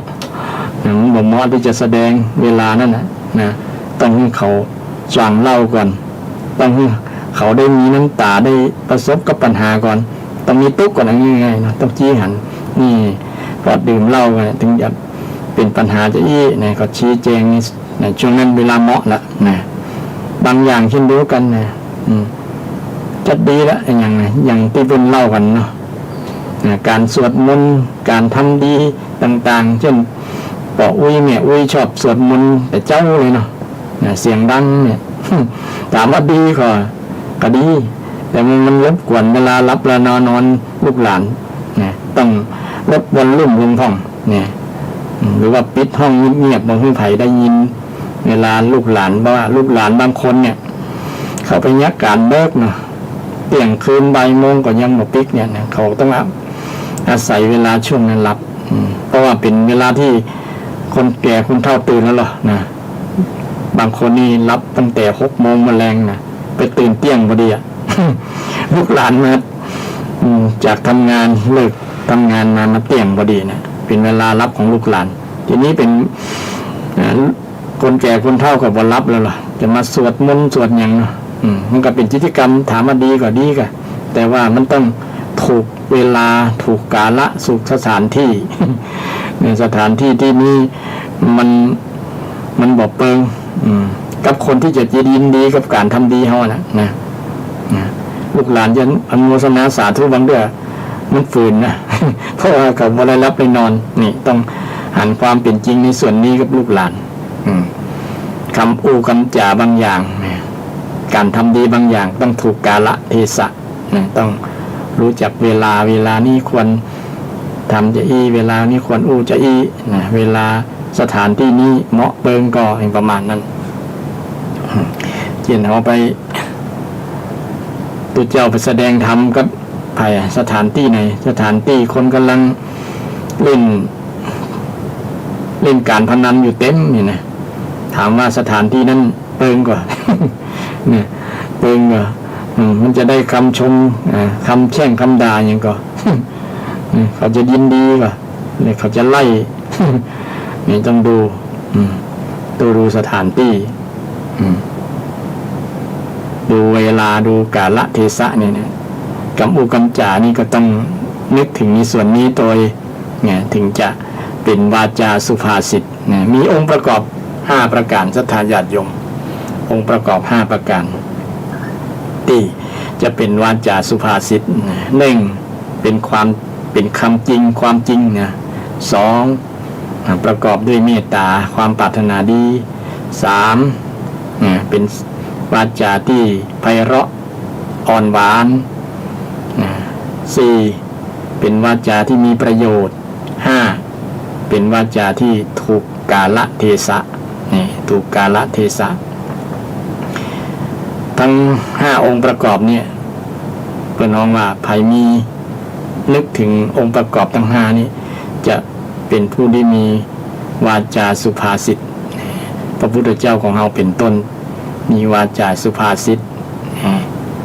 ใจได้ถูกกาลเทศะใจได้กับทุกคนพระองค์จึงเผยแพร่ประสบผลสำเร็จมีคนนับหน้าถือตารู้จักทั่วโลกเพราะพระองค์มีวาจาสุภาษิตแล้วก็พระองค์เป็นผู้ที่ห้องว่านิรุตติปสัมภิทาเป็นผู้ที่ฉลาดในการเรียนรู้ภาษาของมนุษย์ฉลาดในคำอูคำจาว่ามนุษย์อู้ภาษาอย่างเข้าได้หมดทั่วโลกเพราะว่าพระองค์เรียนรู้ภาษาของแตกฉานในภาษานิรุตติปฏิสัมภิทาแตกฉานในภาษาซึ่งเป็นความรู้พิเศษของพระองค์เพราะว่าพระองค์ก็เป็นสัพพัญญูรู้ทุกอย่างรู้ทุกอย่างแม้แต่อย่างสิ่งที่บ่เป็นประโยชน์พระองค์ก็รู้สิ่งที่เป็นประโยชน์ก็รู้สิ่งที่เป็นบาปเป็นบุญเป็นคุณเป็นโทษรู้หมดที่สำคัญพระองค์รู้วิธีดับทุกข์สอนเรื่องคนจะให้คนหมดความทุกข์ได้จะได้หมดปัญหาได้จะได้เนี่ยนี่สุดยอดตันนี้โดยเฉพาะสอนเรื่องอริยสัจสี่เนาะศรัทธาญาติโยมท่านผู้ฟังทั้งหลายเนี่ยมงคลวันนี้อู้เรื่องวาจาสุภาษิตผู้มีวาจาสุภาษิตผู้มีกำอู้ดีกำอู้ดีก็หลายท่านที่มีกำอู้ดีเป็นนักปราชญ์บอกว่าจะเป็นพระภิกษุสามเณรคฤหัสถ์ญาติโยมหลายผู้หลายท่านฟังแล้วน่าฟังคำอู้ของท่านมีเหตุมีผลอยู่ในองค์ประกอบ5อย่างเนี่ยองค์ประกอบทั้ง5อย่าง5ประการถือว่าท่านเหล่านั้นมีวาจาสุภาษิตนำไปสู่ความดีงามนำไปสู่ความเจริญเพราะว่าเป็นมงคลในมงคล38ประการมงคล38ประการไปลองไตรตรอง ลองพิจารณาเวลากำอูกำจาเฮาอู้ไปเนี่ยมันประกอบมันเป็นคำจริงก็มันอยู่ในความมีเมตตาเฮามีเมตตาเนี่ยกำอูกำจานั่นก็เวลาอู้จาเฮามีเมตตาก็ประมาณนั้นเนาะถามตัวเก่าเขาเวลาอู้นี่ม่วนก็เขาฟังแล้วจะม่วนก็ประมาณนั้นอันนี้ก็ปฏิบัติยากอยู่แต่ว่ามันต้องฝึกกันเนาะศรัทธาญาติโยมบอกว่าภัยละฝึกแม้แต่มาอยากศรัทธาญาติโยมบางท่านท่านอู้เสียงแข็งไปนู่นนี่ศรัทธาว่าอาตมาอู้เสียงแข็งคล้ายๆเป็นบุรุษเป็น ปัจจัยก็ต้องอู้เสียงแข็งนะญาติโยม ถ้าอู้เสียงหวานไปเพิ่นก็จะหาว่าเป็นอย่างอื่นก็ได้นะ ก็เลยเป็นอัตลักษณ์เนี่ยอัตลักษณ์ของไผ่ของมันศรัทธาญาติโยมแต่เราก็นึกถึงคุณสมบัติหรือว่าองค์ประกอบในการอู้เนี่ยตามลักที่พุทธเจ้าได้สอนไว้ก็คือมี มีวจีสุจริตสีนั่นแหละนะญาติโยมวจีสุจริตสีนะเว้นจากมุสาวาทเว้นจากปิสุนาวาทเว้นจากพรุสวาทเว้นจากสัมภปรวาทนะสัมภปรวาทที่พูดไม่จริงพูดเท็จเว้นจากพูดเท็จเว้นจากพูดส่อเสียดเว้นจากพูดหยาบคายเว้นจากพูดเพ้อเจ้อนี่เพ้อเจ้อกับพูดไปเรื่อยเนาะพูดมันมีประโยชน์มันมีสาระนั่นนะ มันมีประโยชน์มันมีสาระอย่างต่างๆนี่เว้นจากสิ่งเหล่านี้ก็ชื่อว่าเป็นวาจาสุภาษิตเป็นวจีสุจริตนี่บ่มีโทษมีแต่ประโยชน์กับคนอู้นี่ก็เป็นสิ่งที่เป็นคำสอนที่พระเจ้าได้สอนไว้ไม่ใช่สอนกับคนธรรมดาสอนกับเทวดามาเฝ้าเนี่ยโยมนะเทวดามาเฝ้าอยู่พระพุทธเจ้าประทับอยู่ที่เจตวันเนี่ยนะเทวดาก็มาเฝ้าสงสัยมาเมินนะเถียงกันมาเมินว่าอย่างคือมงคลในชีวิตพระเจ้าก็ตัดถึง38อย่างก่อนนะแต่ละคนก่อนหน้านี้ก็เถียงกันคนก็ว่าอย่างอันนี้ว่าอย่างพุทธเจ้าก็สรุปมือนะมีแต่อีเนอร์มี38อย่างวันนี้อย่างที่10ข้อที่10ที่10ว่าด้วยวาจาสุภาษิตผู้ที่มีวาจาดีงามสุแปลว่าดีงามง่ายวาจาที่ดีที่งามที่ง่ายวาจาง่าย ก็ได้เนาะคือง่ายมันสะดวกฟังง่ายบอกฟังยากบางทีฟังยาก นี่ความหมายของภาษาธรรมาก็โยงเรื่องแต่บาลีให้ศรัทธาญาติโยมฟังโดยสุเนี่ยสอเสือสระอูเนี่ยบางคนนำไปตั้งชื่อนะสุชาติเนี่ยแปลว่าเกิดดีเกิดงามเนาะเกิดมาดีเกิดมางามเกิดมาง่ายก็ได้สุชาติสุบินก็แปลว่าฝันดีสุยังไงบ่หลายสุเนาะอย่างนายกกับสุยังไงสุจินดาเนี่ยเคยเป็นนายกแต่ก่อนเนาะสุหลายสุน่ะสุนารีเนี่ยเป็นนักร้องนะเนาะก็มีคำว่าสุนารีเนี่ยแปลว่าผู้หญิงงามเนี่ยนะนารีแปลว่าผู้หญิงสุนารีหญิงงามหญิงดีหญิงดี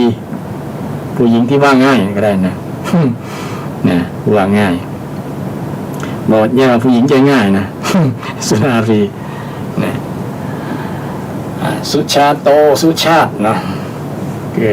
กิดดีเกิดงามสุภนิมิตเนี่ยแปลว่าเครื่องหมายดีเนี่ยโอ้หลายสุสุโขทัยนี่ยังเจ็ดจังหวัดนะสุโขทัยแปลว่าใจดีนะทยะผู้มีใจดีคนสุโขทัยคนใจดี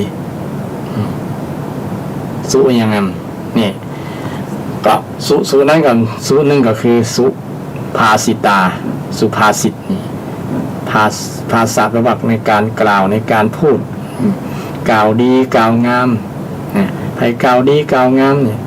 คนนั้นก็ชื่อว่าเป็นมงคลชีวิตกับตัวเฮาตัวเก่าตัวคนผู้พูดเองคนอู้เองนี่ศรัทธาท่านผู้ฟังทั้งหลายฟังแล้วก็อยากจะสนทนาธรรมตัวก็เรียนเชิญเจริญพร053114332 053114332วันนี้ผมว่าขึ้นชัดเจนก็เนี่ยมารายงานได้ฟังอยู่เน้อนี่หลับจากตั้งใดอยากจะฟังตั้งไกลๆพุ่นเนาะแต่ไกลนอกจากอำเภอเมืองแล้วนะอำเภอไกลๆที่ฟังชัดเจนก็รายงานมาตัวกระจำเป็นความดีความงามอนุโมทนาสาธุ ที่ญาติโยมยังเป็นแฟนพันธุ์แท้ฟังอยู่ประจำนี่ฟังอยู่ประจำก็ วันนี้ก็นำรายการเรื่องมงคล38มงคลที่10ว่าด้วยกำกำจาวาจาสุภาษิตวาจาดีงามที่เป็นคำสอนทางพุทธศาสนาในมงคลและสูตรที่พระพุทธเจ้าได้สอนไว้ 2,000 กว่าปีมาแล้ว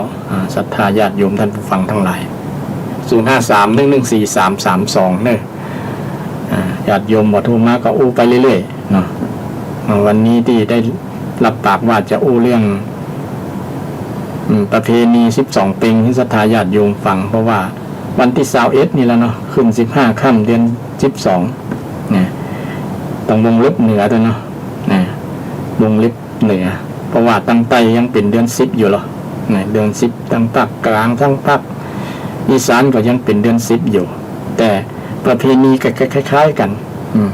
อย่างทางภาคใต้เพิ่นก็มีประเพณีชิงเปรตนี่ก็มีวัตถุประสงค์คล้ายๆกันคือทำบุญอุทิศให้กับคนที่ล่วงลับไปแล้วประเพณีภาคกลางก็เป็นวันศาสตร์นี่เนาะก็ทำบุญให้กับคนที่ล่วงลับไปแล้วเช่นเดียวกันทางอีสานก็มีประเพณีเข้าประดับดินนี่เข้าประดับดินหรือว่าประเพณีเข้าสากคล้ายๆกัน2 เดือนนี้ก็จะมีเกี่ยวกับเรื่องทำบุญอุทิศให้กับคนที่ล่วงลับไปแล้วทางภาคอีสานนะ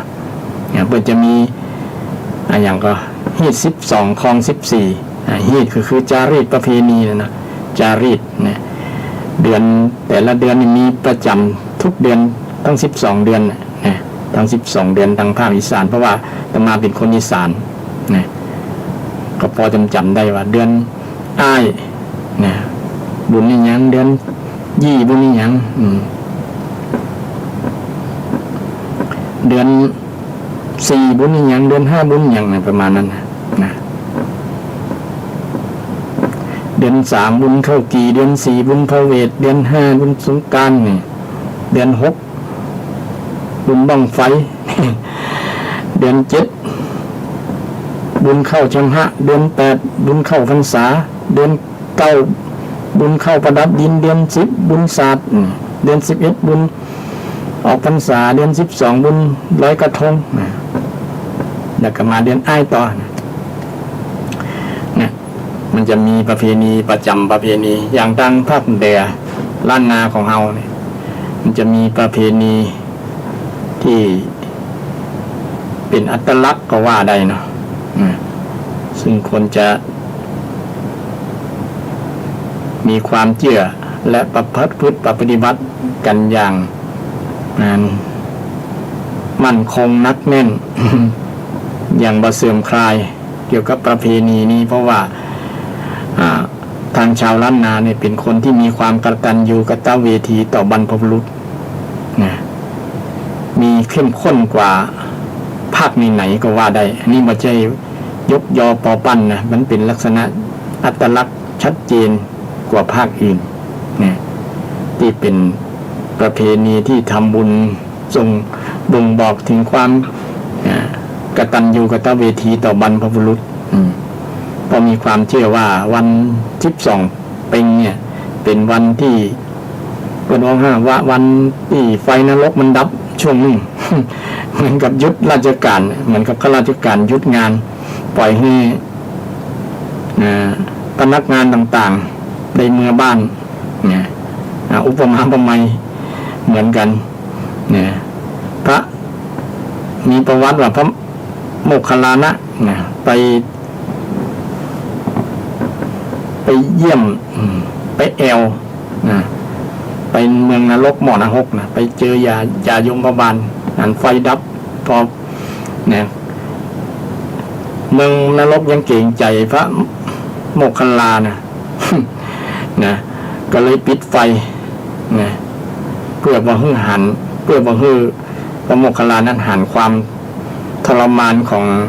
สัตว์นรกทั้งหลายที่ได้รับผลกรรมว่าได้รับผลกรรมยังก็เลยปิดไฟบ่ให้หัน นะเพราะว่า ยังติดไฟโดยเฉพาะไฟนรกมันร้อนกว่าไฟธรรมดาไฟฟ้าไฟอย่างนั้นถือว่าร้อนแล้วก็ยังร้อนบัดเต้ามันหลายเดอย่างหลายองศานะหลายองศานะไหม้จนไหม้แล้วก็เป็นตัวยังเก่าแล้วก็ปีกมาไหม้ให้เนี่ยบานานนั่นนะเป็นภาพที่บ่อยากจะโชว์ให้พระโมคคัลลาได้หันก็เลยปิดไฟนั้นไว้ก่อนก็เลยเป็นโอกาสหนึ่งที่จะให้หมู่อยู่ในนรกทั้งหลายเนี่ยไปหาญาติทั้งหลายใครที่กึดเติงหาญาตินะกึดเติงหาญาติมีทั้งใดกับไปเลยนะเป็นวันที่ผ่อนผันนะจ่าโยมวิบาลใจดีในช่วงนี้จริงเพิ่นปิดตั้งแต่วันขึ้น1 ค่ำแล้วนะจนถึงวัน14นะมีเวลา14วันที่15ก็คงเดินทางถึงนะบ้านญาติของไผของมันก็ไปเจอนะอย่างเช่นกรณีของพระเจ้าพิมพิสารนะญาติก็รอเวลาที่จะแสดงตัวให้พระเจ้าพิมพิสารได้หันเนี่ยก็ใช้เวลาเมินทีเดียวเมินนักแก่ละทรมานกว่าจะได้มาแสดงตัวให้พระเจ้าพิมพิสารได้หันเนี่ยใช้เวลาเมินแล้วพระเจ้าพิมพิสารได้หันก็ตกอกตกใจเกิดมาบ่เคยหันกำเตื้อนะญาติไปอดอยากปากแห้งนะอดอยากบ่ได้กินบ่ได้อยู่สบายทุกทรมานก็เลยมาเล่าให้พระพุทธเจ้าฟังพระพุทธเจ้าก็บอกว่าเพิ่นมาขอส่วนบุญคือพระเจ้าพิมพิสารนี่ได้ทำบุญได้กินได้ทานให้กับญาติพี่น้องที่สมัยอดีตเนี่ยเพิ่นเคยทำความบ่ดีต่างๆเนี่ยเพิ่นเลยรับผลวิบากกรรมที่ช่วงที่ได้ทำนะได้ทำมา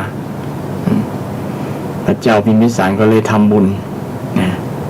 ที่แรกทำไปกับบ่ทำ บ่ถึงนะพอสงสัยแล้วก็เลยมาถามพระพุทธองค์ก็เลยแนะนำไปตานให้กับพระสงฆ์พระสงฆ์เป็นจะอนุโมทนาลองพอแล้ว แต่มาตานให้พระสงฆ์เหมือนกับพระสงฆ์เป็นไปรษณีย์บุรุษไปรษณีย์รับบุญที่ศรัทธาญาติโยมได้ทำบุญทำกุศลเนี่ยฝากมาให้คนที่เป็นญาติที่ล่วงลับดับขันไปแล้วนะคือได้บุญได้กุศลได้รับส่วนบุญส่วนกุศลนะจะผลบุญผลกุศลนี่มันจะเป็นคล้ายๆของทิพย์นะมันสัมผัสด้วยของทิพย์นะจะเป็นชิ้นเป็นอันเป็นอย่างเช่นตานั้นตานี้จะลอยไปเป็นวัตถุสิ่งของต่างๆมันก็ลอยไปได้แต่มันจะรับได้ด้วยจิตสู่จิตสู่จิตเนี่ยถ้าเรามีเครื่องรับเครื่องส่งต้องเป็นเครื่องรับและเครื่องส่งไปถึงญาติเนี่ยส่งด้วยจิตเนี่ยจิตถ้าเรามีจิตพลังจิตดีเนี่ยบุญกุศลที่จะส่งยูไปให้มันก็จะเติมเหมือนกับบุรุษไปรษณีย์ที่มีความรู้ว่าบ้านไผเขาส่งจดหมายที่ไหนก็รู้ที่รุ่นเจ้าของที่ ส่งก็ไปถูกคนที่รับเนี่ยจดหมายนั้นกับบ่ได้ตกค้างแต่บางคนคนส่งอาจจะบ่ฮู้ตี้ฮู้ตังหรือว่าหลง อาจจะส่งมาถึงหรือว่าคนที่รับนั้นอยู่คนละที่นะย้ายไปแล้วอย่างเป็นต้นนะเหมือนกับญาติเฮาเนี่ยมาบ่ถูกนะมาไปบ่ถูกที่ไปบ่ถูกบ้าน ไปขอส่วนบุญที่ไหนกับบ่รู้เนี่ยก็เลยบ่ได้อันที่เราทำถึงวันนี้ก็ทำเผื่อว่าเปิ้นจะทำเผื่อบ่ได้นะเพราะว่าบ่มีไผฮู้ว่าจะได้บ่ได้นะจะฮู้ได้ก็คือคนที่ได้รับคือญาติของเฮาทั้งหลายเพราะ มันเป็นคนละภพละภูมิเนาะเราจะดูหันด้วยตาหันด้วยแก่นตากับหันหรอกแต่ที่บางอย่างเนี่ยบางคนหันเหมือนกับหันจริงๆเนี่ย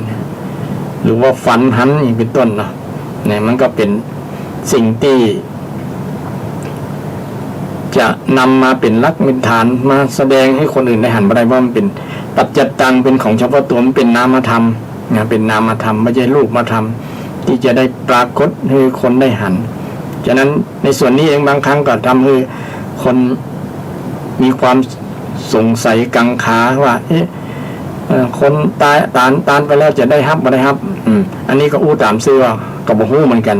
เพราะว่าบ่ได้เป็นพระอรหันต์อย่างอาตมาเนาะแต่ที่เขาทำแล้วมันก็ เอาสบายใจก็ถือว่าจบแล้วญาติโยมนะทำแล้วม่วนใจแต่บางคนนี่โอ้10 ปี20 ปีก็บอกฝันหันเตือนแล้วมาเพิ่งมาฝันหันช่วงนี้เนี่ยแสดงว่ามันมีเหตุปัจจัยอย่างบางอย่างญาติโยมนะมันก็เป็นเรื่องน่าคิดนะญาติโยมนะเพิ่นตายล่ามเป็น30 ปีก็บอกฝันหันคำเตือนก็แล้วเพิ่นไปเกิดเป็นที่ยังกับโมโหเป็นที่ไหนกับโมโหภพภูมิไหนก็เขากับโมโหนะแต่ว่าวันดีคืนดีมาเฮาฝันหันหรือว่าคล้ายๆมีนิมิตให้หันโดยที่เขาไม่ได้ฝันนะเป็นนิมิตเป็นเครื่องสัญลักษณ์หันคล้ายๆมีอย่างไรมีสัมผัสที่5ที่6นะนะสัมผัสที่6สัมผัสใจนั่นนะใจสู่ใจเลยทำให้รูปมากายรูปมากายของเพื่อนปรากฏรูปติดกลายเป็นกายหยาบที่หันด้วยตาเปล่าได้หันด้วยแก่นตาได้เป็นต้นซึ่งเรื่องนี้มันก็เป็นเรื่องอย่างเป็นเรื่องนามธรรมเป็นเรื่องละเอียดอ่อนเป็นเรื่องลึกซึ้งที่มันก็อูไปแล้วคนที่บ่เชื่อกับบ่เชื่อคนที่เชื่อก็เชื่อเพราะว่ามันมีตามหลักฐาน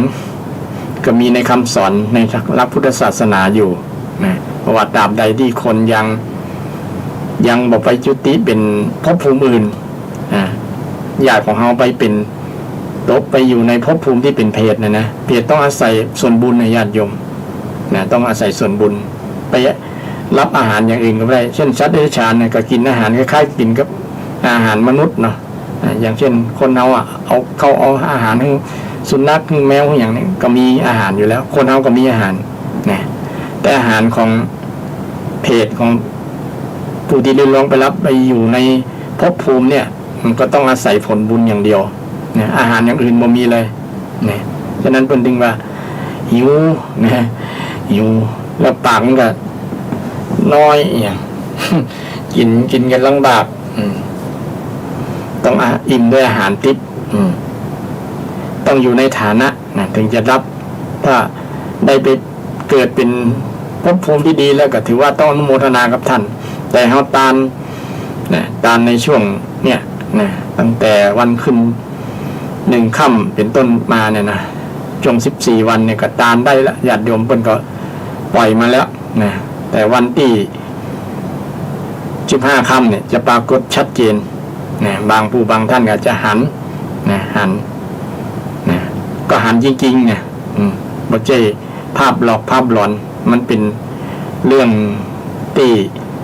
มันพิสูจน์ลำบากนะต้องหากล้องที่จับภาพเวลาเฮาที่ประสบกับสิ่งนั้นได้นะมาถ่ายให้คนที่เปิ้นบ่หันคนที่บ่ได้หันเปิ้นก็บ่เชื่อเนาะบ่เชื่อนะบางคนยิ่งคนที่คิดว่าตายแล้วก็ตายไปไหนมีภพมีชาติอย่างแล้วบ่มีชาติหน้าชาติไหนทำให้ไหนที่คนประเภทนี้บ่เชื่อได้ขาดเนาะแต่คนที่เชื่อแบบ เชื่อในคำสอนนี่มีหลักในคำสอนทางศาสนาก็ยังเชื่อเต็มร้อยอยู่นะอันนี้ก็บ่มีปัญหาสำหรับคนเชื่อเกินบ่เชื่อเกินนี่ก็ยังมีนักลายอยู่นะว่าเฮาทำบุญทำทานไปแล้วมันจะได้ก็อย่างกับประมาณนั้นก็ตอบว่า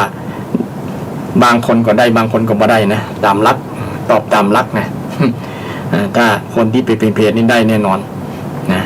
ถ้าไปเกิดอย่างอื่นเป็นเทวบุตรเป็นเกิดเป็นมนุษย์นี่ก็ไม่ได้ละนะเพราะว่าท่านมีอาหารแล้วหรอมนุษย์ก็มีอาหารมีข้าวมีน้ำอย่างที่เขากินกันนะไปเกิดเป็นคนอื่นแล้วนะแต่ยังไม่ได้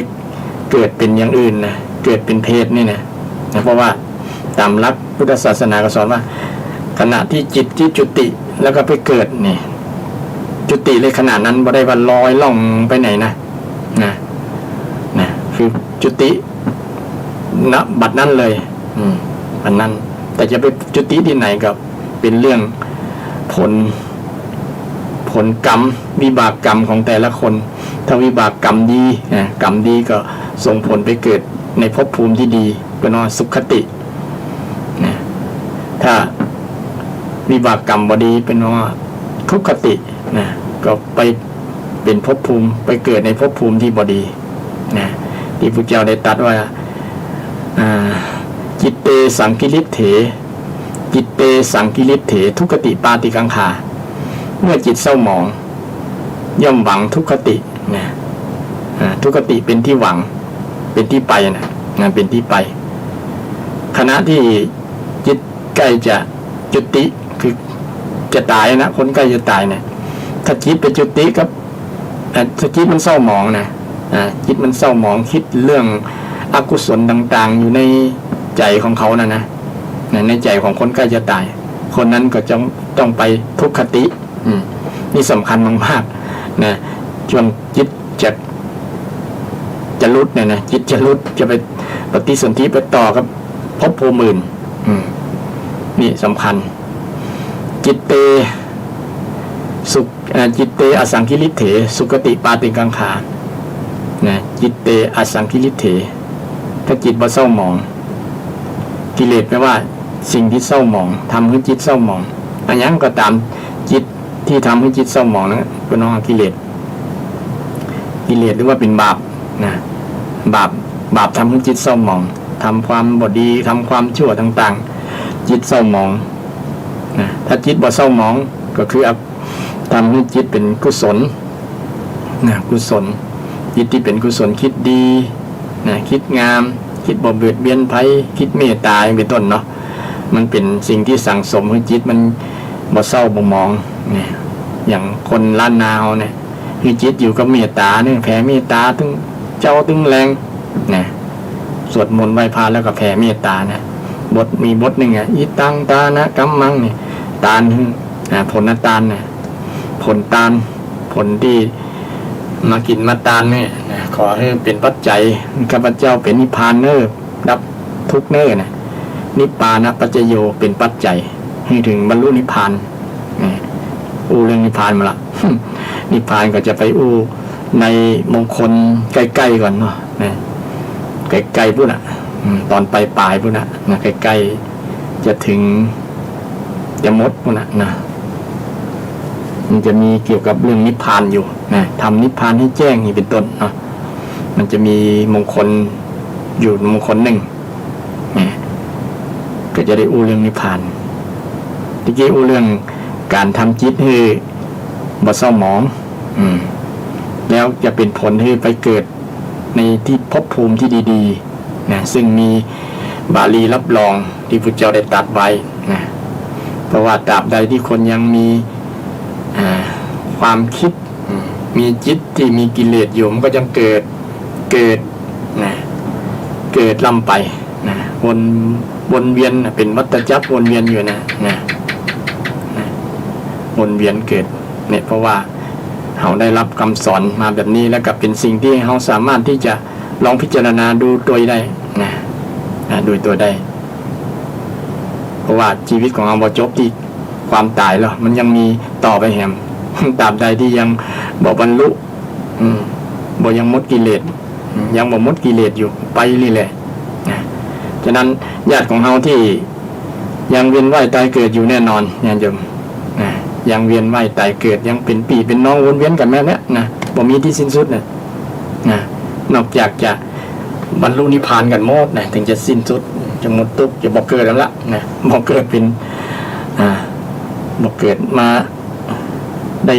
บ้าได้ด่าได้หยังกันละนะบ่ยุ่งนะ ฉะนั้น ศรัทธาที่ทำบุญก็บ่ต้องคิดนักคิดหลายนะก็บางผู้บางท่านก็ตั้งจิตตั้งใจละนะในช่วงเทศกาล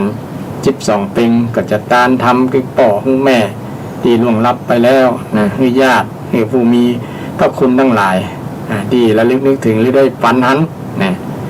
ตานทำมาลัยโพธกาตานทำนิพพานสูตรมหามูลนิพพานตานทำหาผู้ตายก็ตานทำนั้นนี้เป็นต้นเนาะจะตานกับคนที่ล่วงลับไปแล้ว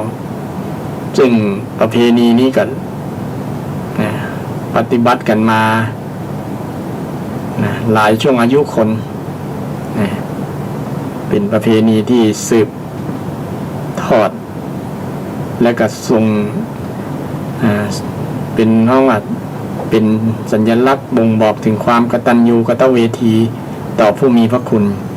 ถ้าคนเอาบทนึกถึงผู้มีพระคุณเนี่ยมันจะขาดศูนย์ระหว่างคน3 วัยญาติโยมคนวัยหนึ่งกับพ่อแม่ของเราคนที่2ก็คือตัวเราคนที่3ก็ลูกหลานของเรานะคน3 วัย3 ช่วงอายุคนเนี่ยก็จะขาดศูนย์ไปจะบ่ระลึกนึกถึงไผ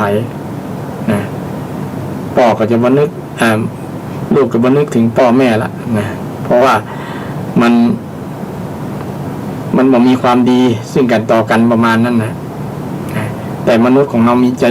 จิตใจที่มีความกตัญญูรู้คุณต่อคนที่มีพระคุณแม้แต่บ่ใจพ่อใจแม่หรือว่าคนอื่นก็ยังนึกถึงขอให้คนนั้นที่มีบุญคุณต่อเราเป็นการแสดงออก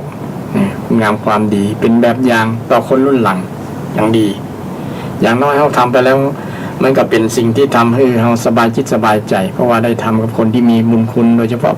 เป็นพ่อเป็นแม่นะศรัทธาญาติโยมเราได้ตานไปแล้วเนี่ยคนที่ทำบุญ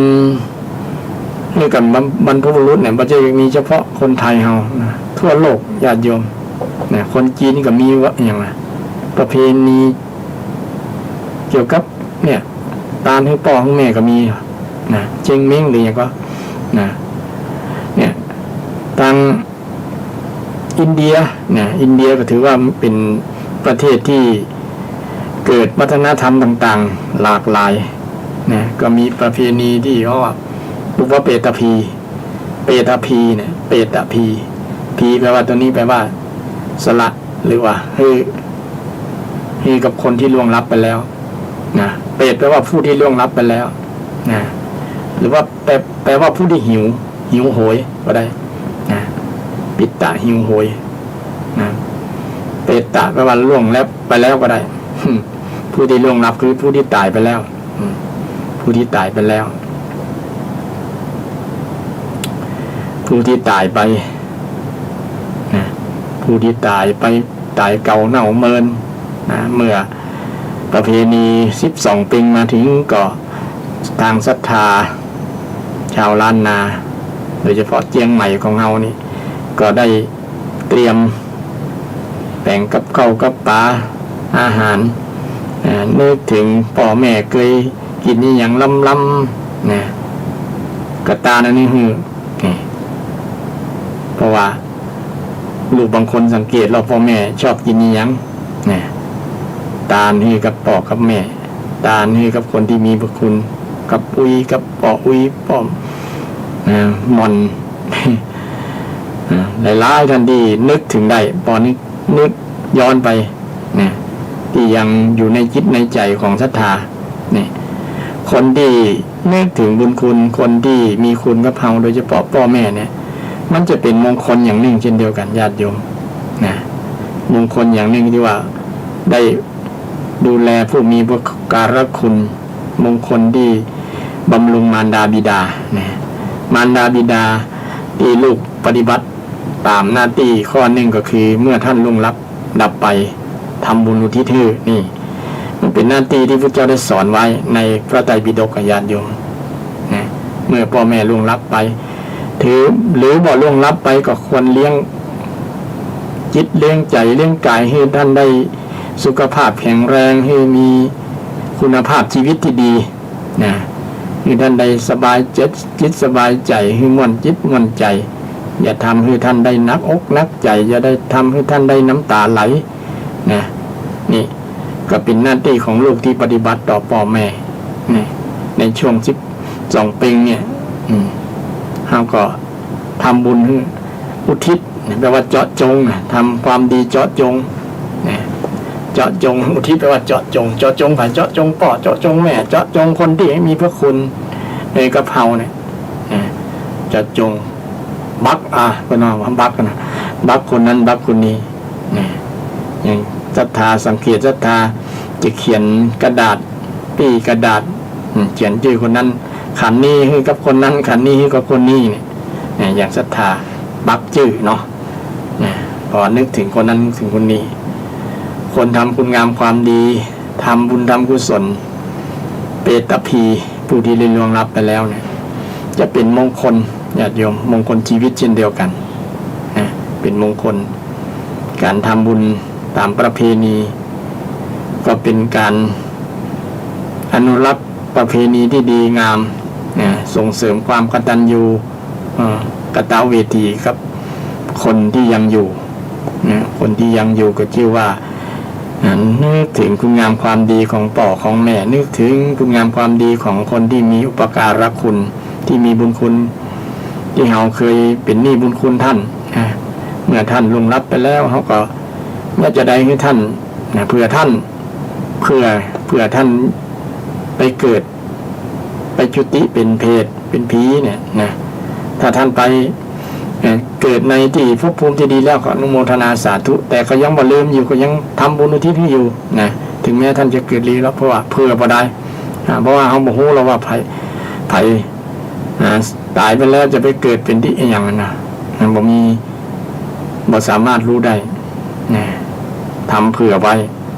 นะเผื่อไว้บางคนว่าถ้าทำเผื่อแล้วเพิ่นบ่ได้รับเนี่ยใดผลคุณงามความดีผลคุณงามความดีผลบุญกุศลทั้งหลายก็ปีกขึ้นมาหาเรา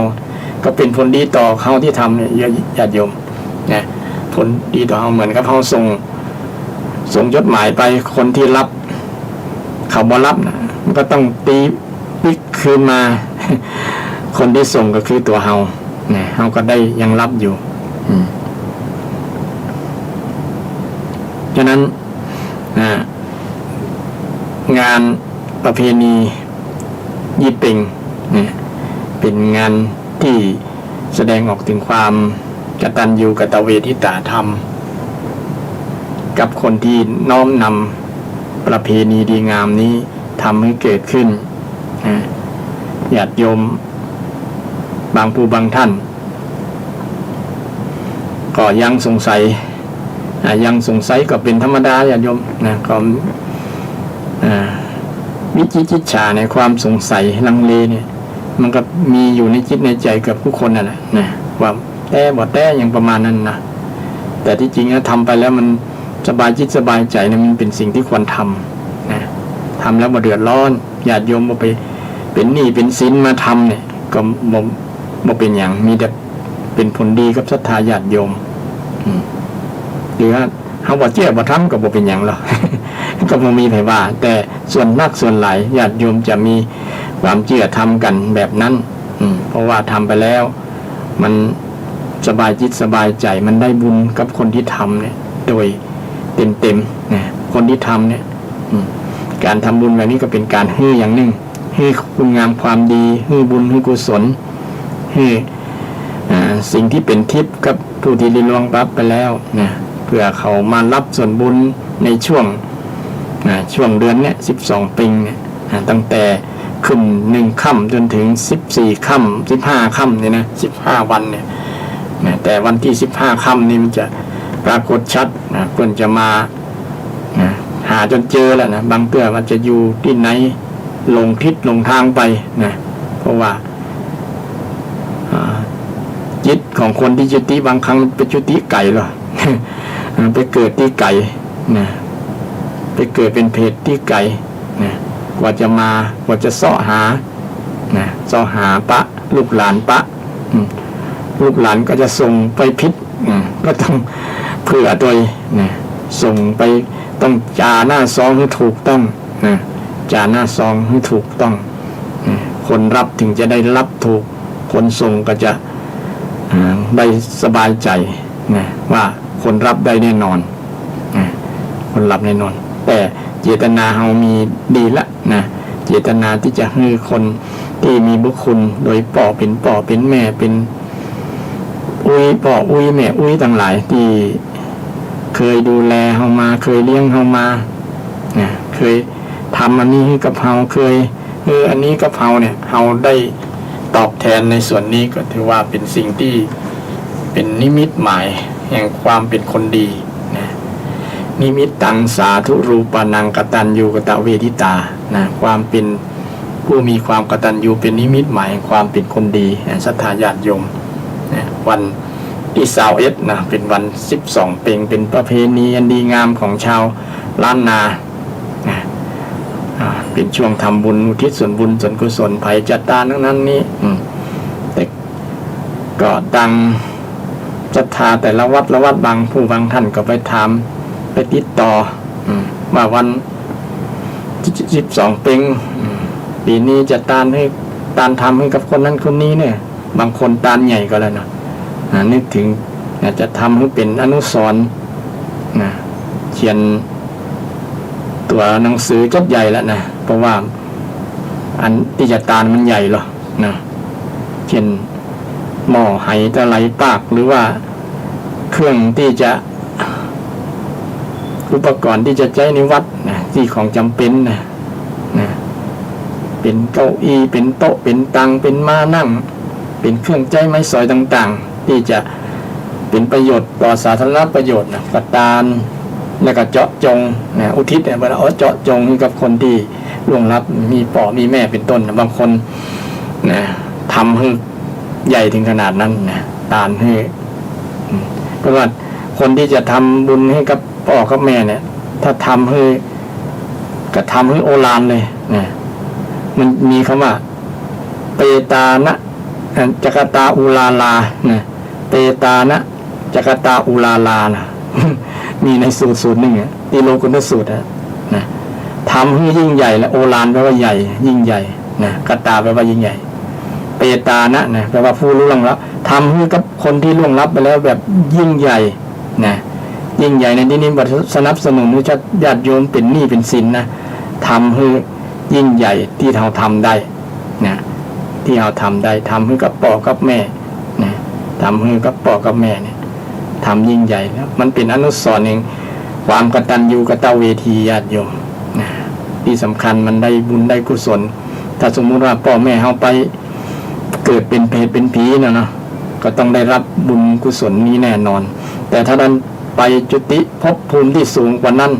ก็เฮาอนุโมทนากับท่านถึงแม้ว่าส่วนนี้ท่านบ่ได้รับโดยตรงท่านมารับทราบ เงินล้นแต่ก็จะอนุโมทนากับลูกหลานโอ้ลูกหลานก็จะนึกถึงเฮาอยู่แล้วนะเฮาละไปหลายปีแล้วนะบางคนลืมเนาะนะนำซ้ำบางคนบ่ลืมก็นะทำ ช่วงที่พ่อแม่เสียใหม่ๆนะยังทกเถียงกันยังพิษหัวกันก็มีหรอกแต่ที่จะลึกนึกถึงบุญคุณของพ่อของแม่สามัคคีกันกล้ามาพิษหัวกันเรื่องทรัพย์สมบัติก็มีนี่แต่ลูกบางคนโอ้ฮือกับพ่อกับแม่นึกถึงว่าพ่อแม่เคยฮือมานักมาหลายนะฮือนาเป็นปั้นฮือรถเป็นกันฮือบ้านเป็นหลังทุกอย่างนะที่สำคัญฮือชีวิตมาเนี่ยนึกถึงส่วนนี้เนี่ยบ่เสียดายญาติโยมตาลโดยเฉพาะตาลเป็นสาธารณประโยชน์นะตาลกับวัดกับวาตาลกับมันสิ่งที่เป็นประโยชน์หลายๆก็ได้ตาลกับ ตังหงยาก็แต่งหงยา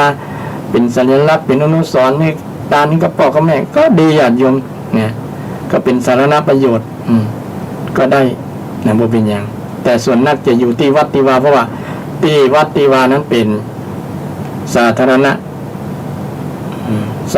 ที่สาธารณะคือญาติโยมมาใจประโยชน์ได้เนี่ยมาใจประโยชน์กันมาทำบุญกันที่นี่เป็นศูนย์รวมนะการทำคุณงามความดีวัดเป็นศูนย์รวมการทำคุณงามความดี นะจึงนิยมกันมาทำที่วัดโดยเฉพาะมีพระสงฆ์องค์เจ้าเป็นสักขีพยานที่ว่าเป็นบุรุษไปรษณีย์นะเป็นผู้บอกนะเป็นผู้นำบุญกุศลที่ลูกหลานนะลูกหลานได้ทำคุณงามความดีในส่วนนี้ทิศบุญกุศลฉะนั้นในวัน12 เพ็ญนะคืน15 ค่ำเดือน12 เพ็ญวันปล่อยผีปล่อยเพศเนี่ยนะวันไฟนรกดับเนี่ยญาติโยมก็มีโอกาสทำคุณงามความดีนึกถึงคุณงามความดีตามกำลังศรัทธาเนี่ยที่อาตมาได้ยกว่าเปตาอุลาลาจักตาเปตานะปูชาจักตาอุลาลาปูชาผู้ที่ล่วงลับไปแล้วนะเปตานะปูชาจักตาอุลาลาเนี่ยจักตาอุลาลาโอลานเนี่ยนะแปลว่าทำให้ยิ่งใหญ่นะทำให้ยิ่งใหญ่ทำให้เต็มที่นะที่เราทำได้ในฐานะเป็นลูกหลานนะเป็นลูกหลานนะซึ่งคำสอนนี้ไม่ใช่ว่าเอามาอ้างเอามาคนเดียวมันอยู่ในสูตรหนึ่งนะเอามาเล่าศรัทธาญาติโยมฟังเวลาจะทำบุญให้กับคนที่ล่วงลับไปแล้วเป็นประเพณี12 เพ็ญเนี่ยทำบุญเปตพีเนี่ยที่ชาวอินเดียก็ทำมากันเป็นหลายพันปีมาแล้วและชาวจีนทำบุญบรรพบุรุษเนี่ยก็เป็นยิ่งเหมือนกว่า2,000เนี่ยเป็น3-4,000 ปีก็เนาะเพราะว่าประวัติศาสตร์จีนนี่ก็มียาวนานนะเป็น 5-6,000 ปีมาแล้วนะเขาก็ยึดหลักความกตัญญูบูชาบรรพบุรุษนะบรรพบุรุษนะเขาก็คล้ายๆเป็นลูกหลานชาวจีนเหมือนกันเพราะว่าถ้าตามประวัติศาสตร์เนาะก็มาจากประเทศจีนจากภูเขาอันไตนะที่ได้เคยศึกษาประวัติศาสตร์นะชาติไทยมานะถอยล่นมาเรื่อยๆนะก็เป็นพี่เป็นน้องกันนั่นแหละนะก็รับวัฒนธรรมเกี่ยวกับเรื่องนั้นก็คล้ายๆกันอุทิศบุญกุศลนี่ก็นะวัตถุประสงค์อันเดียวกันนะคือทำบุญให้กับผู้ที่ล่วงลับไปแล้วนะแม้แต่อาตมาก็ยังจะทำบุญให้กับลุยกับอย่างเหมือนกันเพราะว่าปัจจัยก็จนศรัทธาอย่างเดียวนะก็ต้องมีความเกี่ยวกับทำไปแล้วเผื่อท่านนะยังบ่ได้ไปเกิดในภพภูมิที่สูงกว่านั้นนะก็ยังอยู่นี่ก็คงจะได้รับเช่นเดียวกันนะอันนี้ก็เป็นโอกาสดีนะเช่นเดียวกัน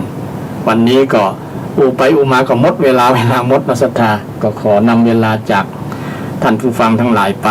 วันพุธหน้าก็มาปะกันใหม่ขอเจริญพร